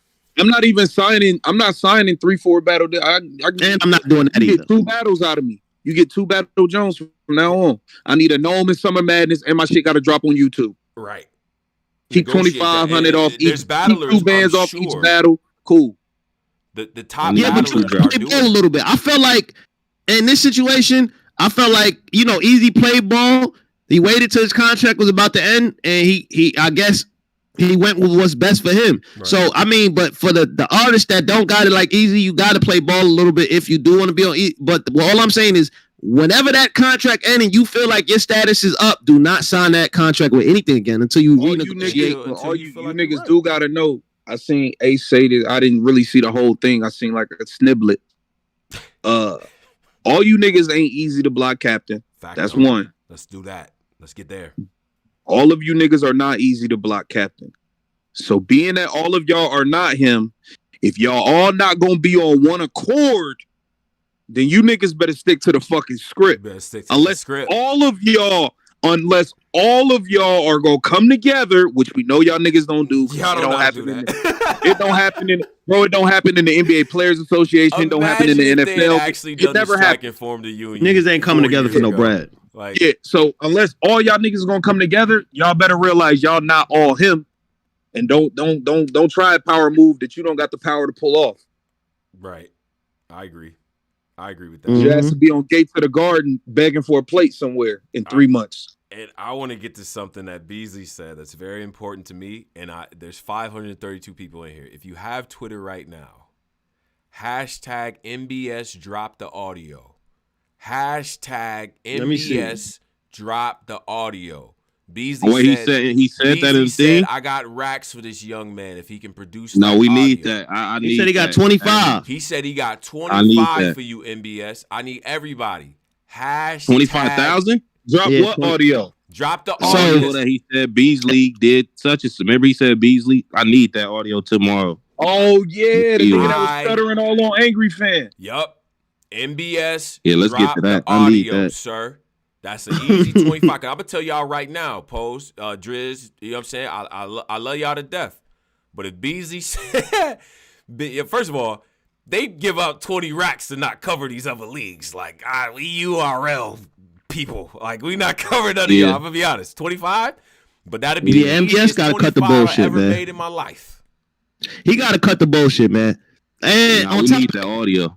He had to have had something, because I'm trying to give the only reason I'm trying to give him a benefit of the doubt is because ARP came out and blogged on this shit. So ARP had to have seen something to jump out the window like that with no parachute. Bruh. But then I need the audio. I think it was the game of telephone being played, man. And that nigga lie. He didn't know that lie was gonna get to the higher ups like that. He know that was gonna hit. And he don't know, like, ARP don't care about protecting nobody, nigga. Yeah, URL did this. Right. He ain't know it was gonna get to them to ARP. Exactly. I need that audio though. So yeah, he got until lunchtime tomorrow before we get him up out of here. I ain't gonna front. I think it's whack that audio, bro. Real URL, y'all canceling Eazy Caffeine channel. I think all that shit is corny. That's whack as hell. That. What do you? That's corny. You think that's corny? Yeah, that's super corny. Why is it corny? If he's not there no more. How's he not? I mean, bro, y'all still can book him. All he's saying is you can't hide all of my work behind an app anymore. And at the end of the day, if he's working with Caffeine, if he's working for Caffeine, they're like, what? I don't know, bro. Yeah, that's like. Now, this is the thing, though. Caffeine sent the cease and desist to him. Why the hell would they send a cease and desist? Sent the cease and desist to him? It was Caffeine. Yeah, Caffeine. Ooh wee. Oh, they sent it. Sound like this is on Caffeine. No, it was Caffeine. He said it. He said it. So he said it. So this cancellation of his streaming deal. All right, if Caffeine sent it, then nigga, that's it. Then that did that. So yeah, well, as a culture, we can't blame URL for that situation happening, right? Okay, Caffeine. Okay, cool. If Caffeine does that, and again, Drizz, we said this before, we don't got nobody from Caffeine to yell at, right? We in an accountability culture. The one piece of this that's missing is the Caffeine representative to stand in front of the culture like everybody else is required to do and to tell us what time it is, right?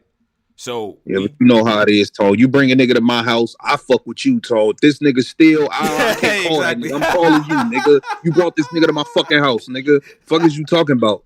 Nigga, that's your responsibility, nigga. Right. So yeah, we going to y'all niggas. We don't know these niggas. We know y'all. Y'all vouch. Right. Y'all vouch because we know y'all over a decade. Mm-hmm. Y'all vouch for these niggas. Said they 100. They good people. We thought so. Mm-hmm. You know what I'm saying? So we go in the yard. You put somebody out there for us to contact then, and we'll jump on their ass too. If you ain't doing that, we coming to you, nigga. So yeah, don't throw them under the bus. Nah,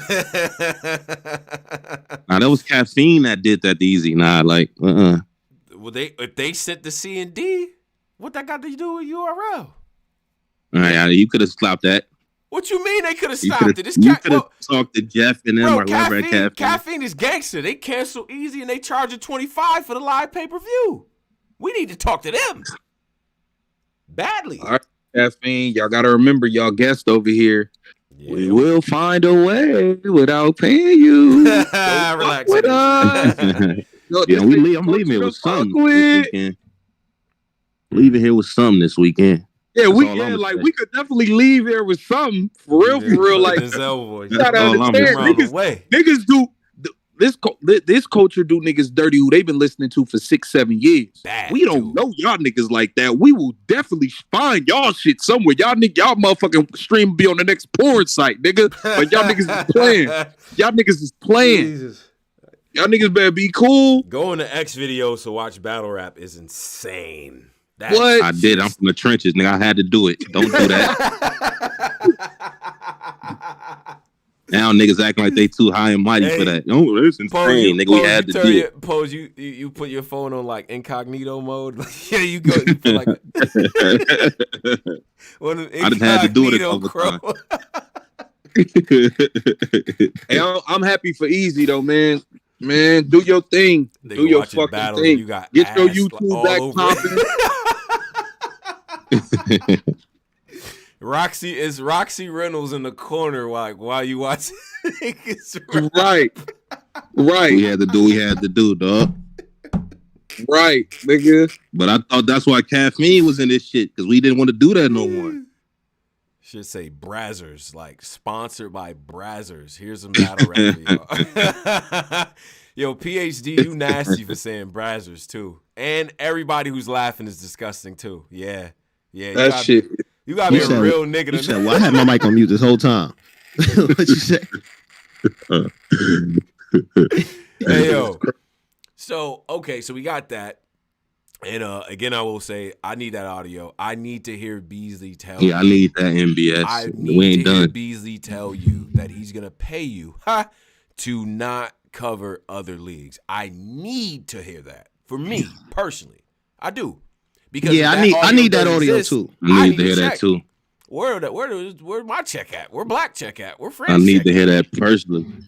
Cause I need to hear it. I need my check. Cause I'm gonna tell y'all right now, if it was us, if it was Piper Boy, if it was Cap, y'all would want that audio. No more, Posey. No more. If that was me, DM me the trade to have 10 fake accounts on the page talking about where the audio at, Polo. Right. Cut this shit, man. NBS, you gotta put that out there. You gotta save your brand. Tone know more than he leading on, man. I feel like you know more. What do you mean I know what more? You think Tone knows? I don't know nothing. I want to hear the audio just like y'all. I ain't talking about that. I ain't talking about that. I'm talking about ballhead Beasley. Now it's stuck with me that we can't get on these Caffeine niggas. You call that nigga, I know you save everything. You are a very intelligent nigga. You got everything filed and documented. You call that nigga who is trying to get us to do a Caffeine show. You call him and tell him to get us in touch with who you get in touch with. Oh, yeah. We got to approach a little Caffeine deal. We did. After that last deal, that last deal wasn't enough. That last deal niggas offered us. Posey, them niggas ain't fuck with us since. Yeah, they came at us with a deal. It wasn't enough. They did. We had a little deal. Niggas offered us a Norbs PG 2013 deal. The bag up now. That was then. This now. Y'all, we need one of J Black deals. Yeah. I did what you did. But and wait. One thing though, quick segue. April 3rd will be the Music Awards with Cola. You know what I'm saying? Shout out to DJ Nicho as well. Gonna be up there. He got some mixes and all that too. And that'll actually be on Caffeine. So shout out to that. Okay. That's on Caffeine. Salute Cameo. That's on Caffeine. Yes, sir. Steve J 499 says, so who's the next star at URL? Twerk and Slave That's a good question. It looks like Swamp is the guy that they're trying to push. But Swamp is having some discrepancies with them niggas on Keyway. I forgot. Snipers, come on. What y'all doing, man? This nigga spamming this shit. Come on, Snipers. Swamp is in that same Eazy the Block Captain bag. He's trying to go get other bags. KOTD, he trying to get up out of there. Swamp, stop it. He trying to work with other leagues this year. Swamp on KOTD? They hit him up. He said he's willing to work with other leagues this year. This is what Swamp said. I'll believe it when I see bigger leagues, RBE, ARP. I ain't gonna lie, man. They trying to work. I feel like it's a negotiation tactic. I'm sorry. I've been in business and corporate America for years. Let me flirt with doing this so that other bag goes up. Like, this is what people do, right? I'm not knocking it, but Adam them offering me $5,000 to do this. Okay, well, we'll give you $7,000 to do this and then do this other. Like, that's just business. So I'll believe it when I see it. So, okay, so all right, so let's say the Stars. Obviously, they pushing Shotgun Suge again. So Shotgun Suge, Swamp is being pushed. Tay Rock, of course, always, and Twerk. Do you feel like I'm saying if Twerk can stay consistent, I feel like Twerk could definitely be he got to stay consistent. Well, when y'all say new person, I thought you meant like an entirely new character, that's a new one of these new niggas. Like, do you feel like I think it might it's Swamp? It would have to be Swamp. Got to push Swamp. It would probably be Swamp, or I know 100% it was Kid Slade, and I felt like Kid Slade was like the backup plan for Eazy, but that didn't work out the way it wanted to. Wow. For obvious reasons. Wait, so you feel like if Kid Slade, if they ain't, we keeping it 1,000 wow tonight. Wait. If we keeping it 1,000, so if that situation, they gonna say we compromised anyway. We have a backup drug nigga. We don't. Kid Slade was the backup drug nigga for Eazy. He was the backup plan. If plan A backup, they gonna go to plan B. We got a backup Eazy just in case this nigga try to get crazy in, because we know he got his value up. Damn it, URL and been down this road a bunch of times already. They already knew off rip. I'm pretty sure in the back office they already knew Eazy was gonna get big, and he wanted more than what they could offer him. So I felt like Kid Slade was the backup plan for Eazy, but due to obvious reasons, that didn't really work out. But who was the new star? Like, I think it might be too not early Kid Slade. To talk about. Who was the new? Fonz been around. What happened to the kid from Sacramento with the dreads that was rapping like twerking and Rum Nitty? He's finished. Twerk kind of ended that boy. Shout out to my young nigga though. Yeah. Oh nah, Twerk did him dirty. Next. Yeah. Twerk did next dirty. I think now it might be a little bit of a vacuum, but just like we said, they've been here before. Now, and this isn't even the worst it's ever gotten. You remember the bars over names era? Bars over names was when Hitman, Conceited, Clips, multiple people had gotten deals. People were starting to make music. You couldn't find Mook and Lux to save your life. Like, they had Lux wanted that 40 and they couldn't come up with it. That's why bars over names started. Yeah, that's when the bars over names started. The guys that wanted to come, either the guys were leaving to do other ventures, or they wanted more money. Battle rap could afford in order to pay them, right? But, I mean, like I said, the only problem with pushing or anybody else is the fact that the thing about Eazy was not only that he was marketable, the nigga was winning battles. Like, the problem with like a lot of the people they push. They push him, and then these niggas falling on their face. Like, nigga. Wait, hold on. Because this is another thing. Now that we not doing it, because I'm not about to pay $25 a week for the Caffeine tournament. The tournament helped these new niggas. Is that done? Nah. So the last tournament legitimately helped the new niggas. The last I heard, $25 every 2 weeks to watch. The last I heard from a Goon and Goblin was that the next tournament was supposed to be some big $500K bag type tournament. Oh shit! But with like real people, like not real. Like from the last I heard from the Goblin, it was supposed to be it's supposed to be big ticket. Nah, huh? That's crazy. I'm giving away too much. 500. Holy $500,000. I can't wait too much. I will be a rapper tomorrow. Like, I don't like, bro. Yeah, it's supposed to be half a ticket. It's supposed to be half a ticket.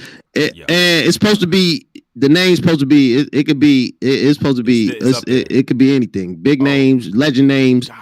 But I don't know how that's gonna happen now. That's an excellent question you just asked. The tourney was for me. For the tourney was mostly for them new niggas. Like that was a good way for me to get familiar with them. Exactly. Now that they're not having it, it's like now. And I don't think the tourney is. I think the tourney is more effective in a live scenario. Damn, that's a good question, Tozy. I can't believe. See what happened in the tournament. Like that would be whack. He should have asked. That's a question Jay Black should have asked. That's a great question. That wasn't answered. Is this for every major card like Kings vs Queens, Gnome, some of that? Because Beasley did mention that you will get the super pites and the other shit for free on Caffeine. He said that you're gonna get those for free. Right. So we got to unpack that because remember during tournament time, the tournament's usually about a month and a half, right? And then during the tournament like bye weeks, they have battles as well. So there's a lot of activity going on. So that is a question that we need to have answered. How are you going to handle this tournament time? Because in my head, $25 every 2 weeks for essentially probably somewhere around 4 weeks. The tourney was what should be free, so we can see the new. I'm pretty sure the tourney is going to be free. I'm pretty sure that's going to be free. Tourney need to be free. We need to be able to see all the new niggas. And but I ain't going to front though. If it's that tourney that the Goblin told me, that ain't going to be for free. Yeah, there's no way. But I feel like the tournament shit kind of fizzling down. Hell no, bro. If they said tomorrow, tournament for half a ticket, and it's besides the tournament with the big name, the niggas we know. All right, the tournaments with the new niggas. Where the fuck is Jado Nightwing? That nigga's on a URL milk cart. Where's the other nigga who won? I don't know where he is. But everyone from UM1 is pretty much still around. For the young up and comers, the niggas who actually won, I feel like the tournament will hold more weight. Like if they actually won and became them niggas, like for the young niggas, the young nigga tournament. I'm talking about the Jada Nightwing tournament and the one that man from DC. Ain't he from DC? Yeah, but every time somebody win a young tournament is all about just like, to me, it ain't just about who won it. It's about like how good did you in a tournament? How much am I invested into you now? Like Eazy, I started fucking with him because of the tournament. And then they showed us how good that Eazy class was. That class was excellent. Yeah, but we was fucking with him because he beat the shit out of Cortez and he got crazy with Danny Myers after. Yeah, and the Swag Tanner shit was retarded. Yeah, the other Swag Tanner shit before that, but yeah, it was like niggas won the tournament and then it made me want to follow his journey. Like because every time one of them niggas win the tournament, they get beat up their next 3 battles. Except Fonz. That's what I'm saying. Like, as far as the only one kind of that won a tournament that didn't get beat up on fault, like Real Name won the tournament and then his next few battles. Where's that nigga? That nigga's on a milk carton too. But see, here's the thing though, is that I think he had some personal issues. He stepped away, came back, didn't get the rhythm back. Too. So shout out to Real Name Brandon. I think that the tournament though, it does serve a purpose in introducing the class for us, right? Like it helped us get familiar with that, Eazy's class and the Crucible class and all that as well. So it serves a dual purpose and like, okay, these are the next guys. Win, lose, or draw, right? Because even with the tournament, Eazy didn't win the tournament, but he came out of that like, a bigger deal, right? Kid Slade didn't win the tournament. He came out of it as a bigger deal. You know what I'm saying? So I think it kind of serves that purpose as well. I need to unpack this whole like, if you're going to do tournaments it's every 2 weeks, man, we paying 25 every 2 weeks? What we doing? Like, you know what I'm saying? I just, that's the part I need to kind of, you know what I'm saying? I need to understand. Oh, one thing, shout out to my man LL Cool G. It's his birthday. So if you follow Cool G, send him some love and shit like that, man. Shout out to LL Cool G, Milwaukee, all that good stuff. But yeah, bro, that's a good question. That was one that we left on the table for sure. Definitely. Yeah. But yeah, but then who are they gonna, like, the question is who the hell are they gonna push now? That's a great question. That's what I'm trying to say. The thing about Eazy that was dope about Eazy was Eazy, he's marketable to all regions, I feel like, because what he rap about. I feel like with a lot of the other people, they only marketable to like certain regions. There's definitely some. Are they going with Foots and them, or what's my other boy? Are they going with them brothers or? I think they got a lot of work they got to do. They got a lot of work ahead of them, but I think they got like I rock with both of them. I think they both nice. You know what I'm saying? They got a lot of work they gotta do though. Battle rap years, they babies. Battle rap terms, they babies. It's actually a pretty good opportunity because there's a power vacuum right now. Now would be the time to set up that tournament. It don't have to be for the 500, but maybe it's for the guys like who's gonna be the next guy. You see what I'm saying? Like it don't have to be all top tiers. Maybe you take the guys that are newer or maybe on their way, get showing some potential, and then you see what's going to go. You know what I'm saying? Because out of that competition, you'll figure out, okay, these might be the next guys right here. So it represents a good opportunity for a lot of the battlers that's there, in my opinion, to now be like, yo, like, all right. Yeah, the block job just, a spot just opened up. That spot you've been waiting for. A huge spot. Like checking every morning to see if it was available. It's available now. It's available now. It's available. Like that job on Indeed. Like, yeah. The question is Fawn's going to go get it? Or he going to let somebody else get it? Exactly. Is she going to go for it? Is real sick? Chaos. Is sick going to go? Like, it's a power vacuum, and it represents a dope opportunity for the battlers that's there. Steve J 499 says, is Fonz not marketable?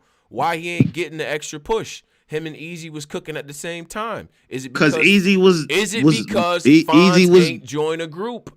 Let's get to that. Nah, it's because Eazy was the main one being pushed, and Fonz did.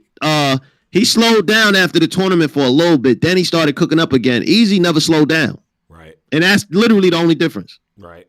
I do think that. I don't know. Eazy just got more of a story to him. Yeah. His journey is better. Like, we know more about Eazy, in my opinion. That's why I fuck with Eazy. You know more about the journey, his story. Like, Fonz, he don't really got that. To be honest with you, I like Fonz. He cold.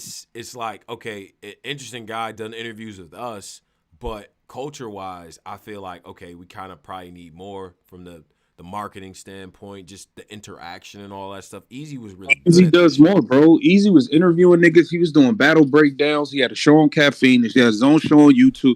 Like, he was just he more. Was doing a diss track for every battle, Drizz. Like, yeah, bro. That's what separate, like, even think about Geeky, what he did. He got his own. Nigga had Lux get out and address that diss record. Bruh. Yeah, Lux come outside. And his rookie year kind of, too. We gotta understand the impact of top tier, bro. I'm sorry, bro. Yeah, now looking back, that was here. monumental. Like, the man, Eazy wasn't even a star yet and got everyone outside off of one track. What? He worked hard, everybody outside. Like, come on, bro. DNA, Ice, everybody was out. Tuna, everybody was outside, right? WWF, like, come on, bro.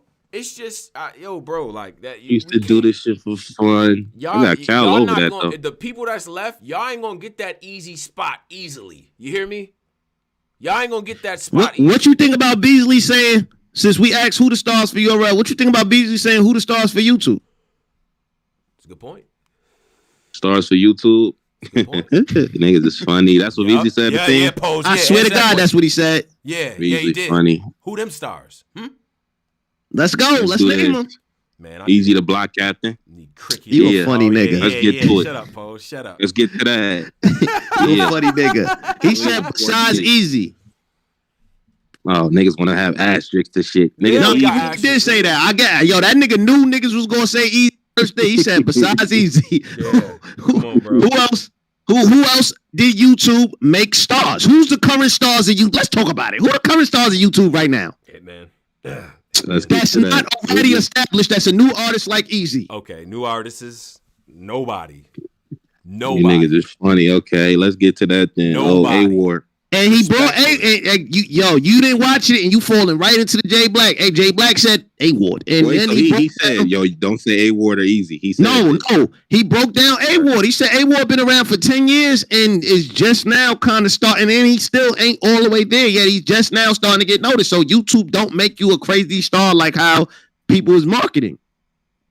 I think. Oh, yeah, I see. Beasley got y'all drinking a Kool-Aid. I'm just saying. I'm saying I want to hear the rebuttal for it. Because nobody had a rebuttal for it. I ain't seen the answer yet. And he said A-Ward is not new. That's what he said. He said A-Ward is not new. So I want to see who's some of the newer people.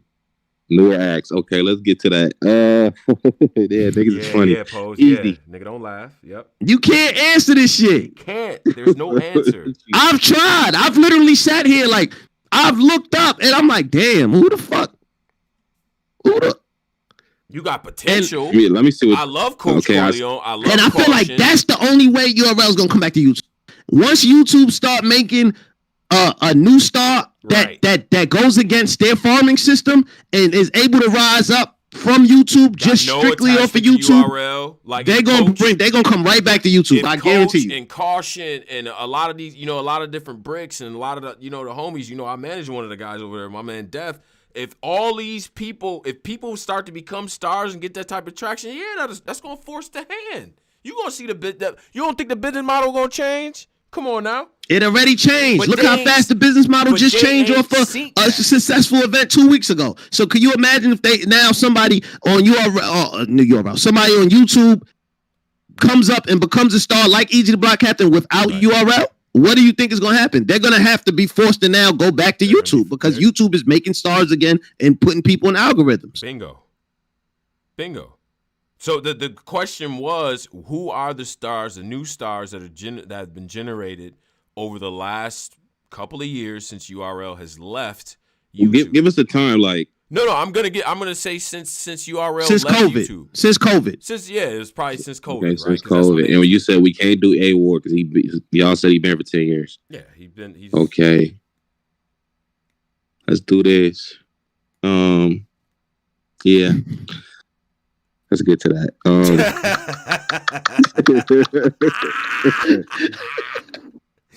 Niggas is funny. Keyway niggas is funny. Bad news. Let me see what the YouTube's saying, man. Right. YouTube just as stuck as you. They stuck. Let me go to my notes. They stuck. Jag. They mad at the question. Nigga said Jag. Jag was already. He's already Jag. What are you talking about? And Jag's been around for years. Niggas said bad news, Posey. Yo, you crazy. News? You different. News doing this guy. They said Cassidy.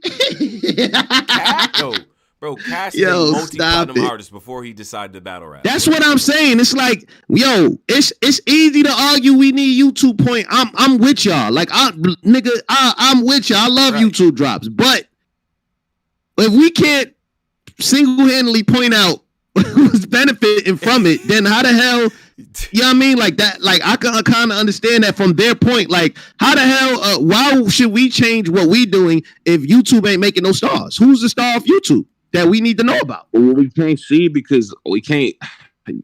URL is the foundation of street battle rap on YouTube. Good Lord. Like it is what it is. So we can't really tell if they not putting shit on YouTube. They not putting some Flair Soul and these. Wait, what about the other leagues though? God, but that's not the question, Paul. What about the other leagues that are using Posey YouTube? dancing tonight. Yeah. Gregory Hines over got here. him. Are we talking about the people who are on YouTube? What stars have been made since URL left YouTube? That's not on URL. Like I said, URL garners the most attention on YouTube. What do people know about rap? Like, let me go to URL. Okay. How they garnish the most attention on YouTube, and there's other leagues that's currently dropping current YouTube drops. Well, Poe's actually right because more people blog about URL behind the paywall than the that's what I'm saying. Exactly. So it's like all the blogs are about URL. But that's URL's point. URL is like, nigga, we still got a strong on over YouTube and we ain't dropping nothing. So who the hell is the stars? That's all right. That's the point. That's the point, Posey. We can't figure out more energy on YouTube off recaps than people who are actually dropping battles on YouTube. If they don't put them niggas on YouTube, how we gonna know what's the Flair Soul, how much of a story is? We can't see the nigga numbers. Because you'll look up and you'll see Piperboy and Capson made a blog about them and not about the people who actually got YouTube and it's the thing, drops, like, sir. ARP don't even do enough events. KLT don't do events no more. Oh God. But my point is, that's their point. But that's their point too. They say we do the most events. Of the market of the battle rap, and they not on YouTube. So how are they gonna say who was the biggest star? Nigga, y'all 80% of the market.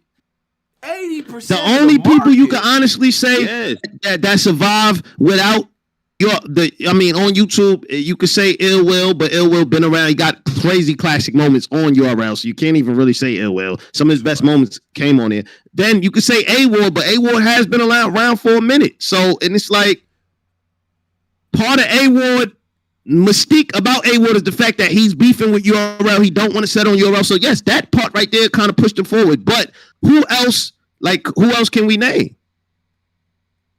We can't because URL not Prestavia, that's a good one. Pris, yes, she got her shit off Chrome. Pris got big battles on Chrome. Shit off Chrome. She did. Prestavia, but even Prestavia is still now. Yeah, I mean Prestavia actually, that's a good name. That's a good one. That's a great one. I ain't saying Pain and the niggas. I don't feel like they did. Like they're not. They don't have. I think they got potential. I think Coach Pain got potential. Snake Eyes. But Snake Eyes is back on URL, right? Yeah, he's back there. Okay, so you can't use Snake Eyes. He already put in work on you. He got classic moments and battles and 500,000, 600,000 view battles on YouTube back when they were dropping YouTube battles. Like, so he's not in this either. He's not in this. Bro, we can't gauge who a new star because URL is not dropping. Caution 757, you can say caution. But we talking about URL is the battle rap market. It's been like this for a long time. Now he trying to play this. I can't do. Who is the star, nigga? You know y'all the market. Because I feel like one of the biggest Daylight been living off of. One of his biggest moments came off of URL versus Tay Rock. So you can't really even say Daylight. Daylight. I see a few names saying Daylight, but you can't really say Daylight because his biggest moment that he around since the and he's been around since the down there 15 years. Yeah, he's a veteran. He's a legend. So you can't really rapping during a freestyle. Like what? We talking about entirely new talent. They said Gwitman Holla. Gwitty's been around for 12 years. And also, no. What? No. That's what I'm saying. Like, when we do these debates, I do want to, like, you know what I mean? I wish I had an answer to this question. Caution is a good name. Caution 757 is doing a good job, she's doing a good job. Prestavia, it seemed like the women. It's crazy. We only been able to name two women. So the women. the women, ironically. The irony behind that. Chrome put that shit on YouTube. That's a fact. So so we saying that the only new stars since URL has left YouTube that are non-URL people are Prestavia and Caution. That's what we saying? Yeah, because but I don't think respectfully, and I fuck with both of them. Brooklyn all the way. They not stars yet. Not yet. They're not stars in. RBE don't do that many events. KOTD still using a old school talent. So you're literally giving a justification for why URL did what it did, bro. URL has always been most of the battle rap market on YouTube. And they took that all away. And they're gonna ask, who's the new stars? Nigga, y'all was the market. It ain't no stars yet. So until it's a star. So what are we doing? So they right in doing the shit that they doing then. If they doing petty shit. So that was a petty thing to ask niggas. Nigga, you were the market.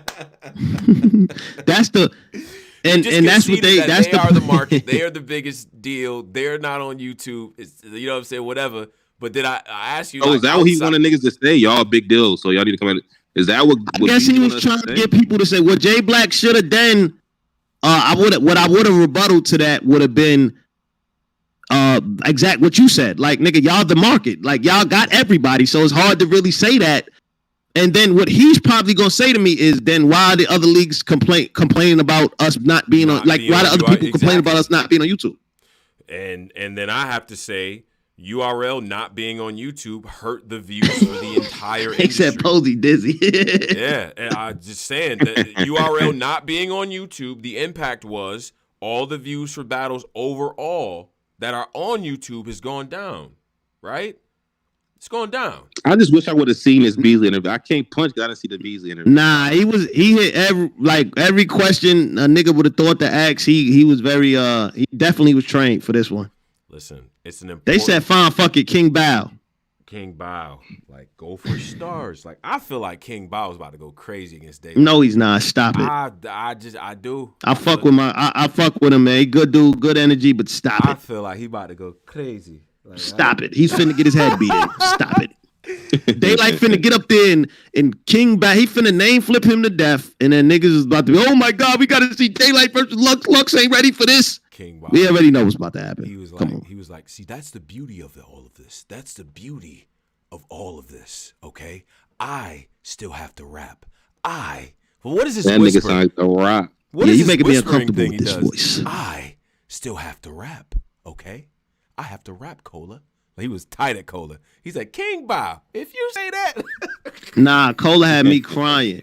He said, King Bob, if you say that shit. He said, if that's what you're not understanding. But I don't know, man. It's kind of hard. I don't really know. Like, that's a hard question to really ask. But I mean, that's a good question from Beasley though. That's a way to that's tricky because it's really none. Like ARP was supposed to take over. ARP had this shit by itself like for a long time, so he should have been able to. Yeah. What about Rosenberg Raw?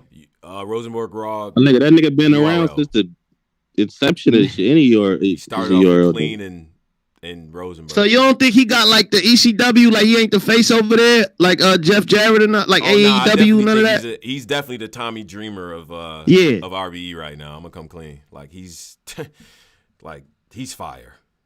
Nah, Rosenberg one of the niggas. Like So is Rosenberg probably the only? Well, even and then if you go to his battle, what started him? Looking at him as a new star though. Okay, I see what you're saying. Like you're not looking at him like. I think it was a question like who's entirely new. Like a new star. Who's a new star that's been made from YouTube? Yeah, and it's really when you think about it, it's just not. It's none, man. That's what his point is. Are the market though. That's what he said. They own the market. Then that's that. Like they definitely. And so my point to that is the other leagues that's on YouTube, they should take offense to that and they should try to get the market back. Y'all should be dominating YouTube. It's no reason why y'all, you know what I mean? And salute the Ill Will and Rosenberg Raw got 238K, so that's good. And then I believe Hollow the Dawn versus Ill Will has about 300,000. That's doing well too. That's a fact. That's doing very well. So it has 307,000. So right. Yeah, and the trailer had 150,000. So it's doing numbers. So he just got to continue with that, man. I just feel like if you're gonna be the only league on RBE or any other league, you gotta heat that bitch up. He said who is big? Who is as big as Eazy from YouTube? Like a new person, and it's just not none. Not a soul. I'm sorry. Not a soul. Not a fucking soul. Yeah. So RBE had shit in a little troco for a minute when they had the Hitman Cassidy little era. Calico and Hitman. They was had, but they had Hitman was that key. Was the key guy. Common denominator. For sure. Yeah, Hitman was a big steal for them. That was pushing them, but then Hitman was like, fuck it, I'm gonna do this shit myself. And now the fact that we got Hitman versus Eazy before we got Hitman versus Ill Will, Hitman versus Rosenberg. Hitman versus. It was a new league, different league. Like I'm just saying, he can still spin and do that. He can still spin and do the Ill Will like Hitman, but I'm just saying, it's just interesting. It's an interesting thing to point if out. If Chrome 23 books Hitman Holla versus Murder Mook, is that good lord? Is that what is that going to do for the league? For Chrome? Yeah. Yo.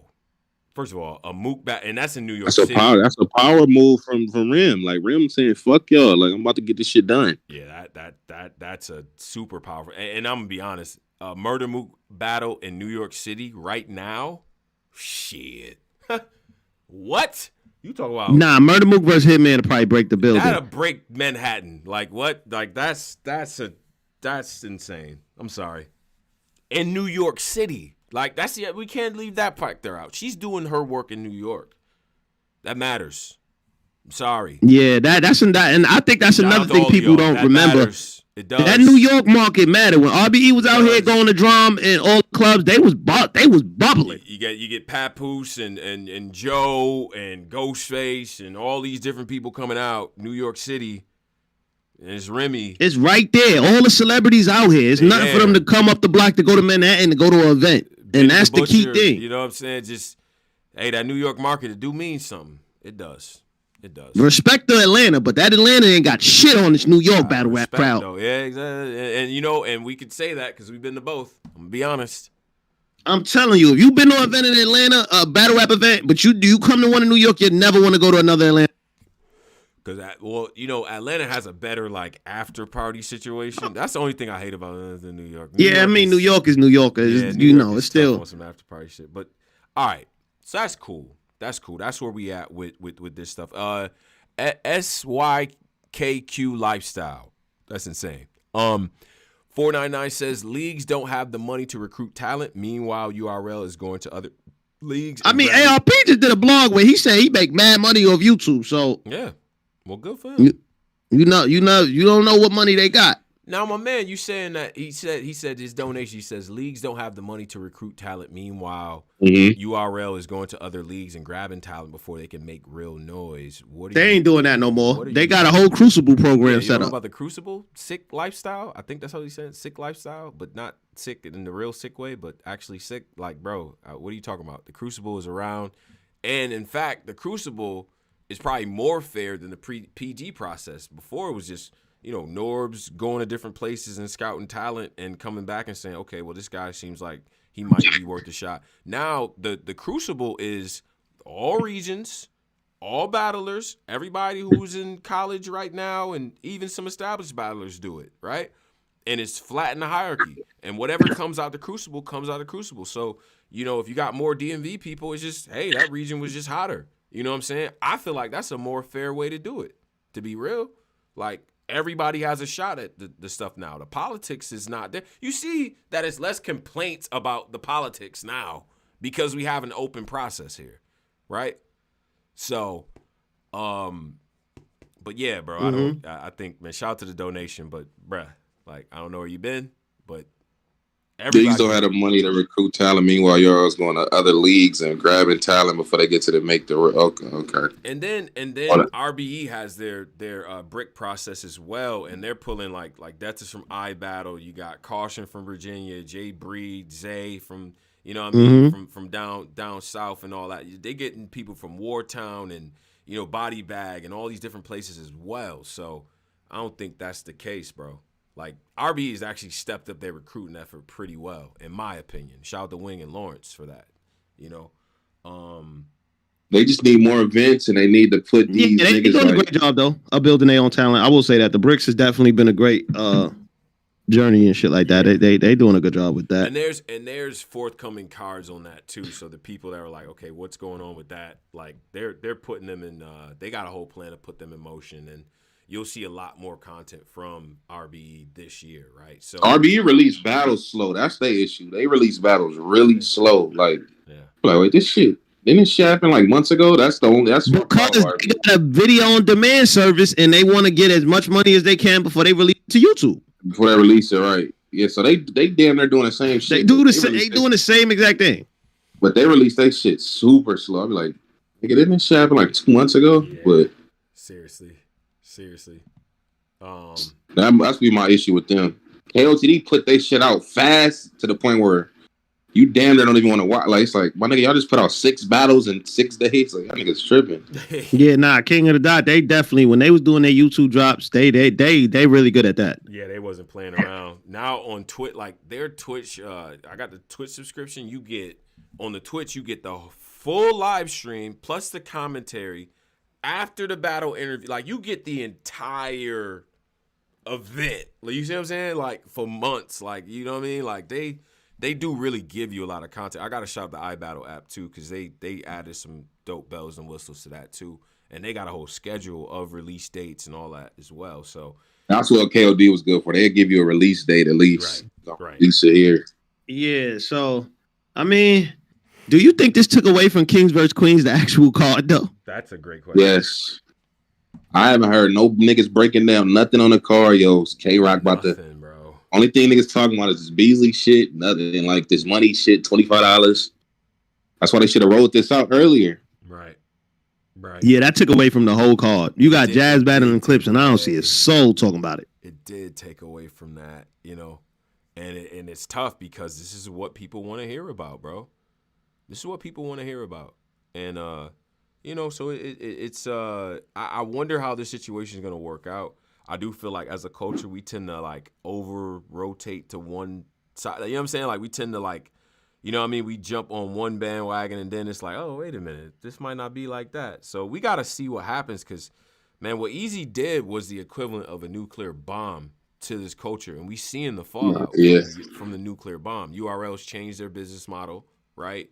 Then you got Remy, who is dead ass focused, and to her credit, what I will say is she's learning this game at a rapid pace, at a scary rapid pace, right? Like she's getting better from event to event, and she's figuring this thing out, and she's formidable, bro, straight up. And at the end of the day, sister, brother, all that, it's love there, and I know that because speaking to Remy personally, there's still love there, and there's still love from the other side. But this is competition, brother. And this is what that's gonna be. You know what I'm saying? Man. Somebody in the comments said that's so media though. Y'all do predictions way too early. I agree with that. Back in the day, right? We'd get a card. We'd literally do predictions for 10 shows. Mm-hmm. Back in the day. Like, nigga, when we was on Cap shit, we had a Summer Madness card a month out. Nigga, we'd come on there every night doing a dip like I might have got surf. Yeah.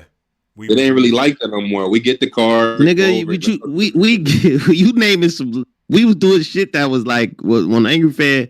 We was doing shit that nobody else was doing. Like that's what made us dope. That we was doing that. The whole culture was like that. I gotta look at the fans because y'all watch the drama, the BS, and the mess more than the recaps anyway. So the whole culture used to be like that. If a card came out, niggas would be trying to get to the bottom of this the whole month. Like. Right. I don't know. I might got clips. Now it's just like we get the card. Yep. We're gonna breeze through this bitch today. There's gonna be some other shit tomorrow, some drama shit. We know how this shit go. The news cycle moved too fast, and then the fans, they don't even care. What? By the time we get to the card, it's like, oh shit, the card today. Like, right. Yeah. I think the recap should be a little bit more focused toward the event and stuff like that. Like we'll get a card and we'll talk about it at the beginning and just like kind of. As we get to that lead up, it's like, all right, well, Thursday before the event drops, it's like a prediction show. You know what I mean? So, but that is a fair point though. That's a fair point. But the onus is on the fans as well, man. Y'all tuning more into drama in every facet. Like y'all tuning more into that than battle rap recap. So let's not lie to ourselves either. Like you can't blame them, man. That's to me, that should help the culture. Like these Beasley doing an hour interview. Right. Big ass scandals. These niggas charging 25. Like that's a lot of content. That's a lot of content. Niggas going live. Yo, they charging 25 now. Without that, it wouldn't be shit to talk about. But who you got winning 2-1? Right. So it's a fact. Shout out to the live, man. Shout out to all of y'all that's here, man. Make sure y'all subscribe. Join the Patreon. Join the Discord as well, because that's where our OT sessions are and things like that. Okay. Sure. Go ahead, bro. D-Lo said the app took away the debate for recaps because the voting system. So niggas don't do much unless it's a classic. That's cap. No. I ain't gonna lie. Still, I don't even be looking at the voting shit. I swear to God, on everything I love. I can't even tell you the last time I looked at the vote. I don't even look at it, bro. And I don't even like everybody, but I know Caps, Piper Boy, like Chris, all these different niggas say he don't like everybody. I'm crying, bro. I don't, but I'm just saying. But I have respect, and I know for a fact the one thing we all agree on is that we don't give a damn about what that app is voting on, bro. That's the one thing that all of us media agrees on. We don't care about the voting for the most part. If it's a lopsided margin, okay, we might talk about it. But we watching the battle, bro. Like we don't care about that. What y'all talking about? Yeah, we don't care about that, man. So, all right. That's some. I don't even think bloggers, like some of the. I don't think niggas even know how to recap a battle. Like that's like let's talk about that. That's the minimum level shit, entry level shit you got to know how to do before you do this shit. Not talk about drama. Like a lot of these niggas got to go back into the drawing board and learn how to how to recap this shit, how to talk about battles. Niggas, a lot of niggas don't even know how to do that. Mm-hmm. Some of these niggas just pull up and start winging shit. Like, yeah. I had clips 2-1, but let's get to this DMV Detroit versus Black Compass shit. Like niggas will get to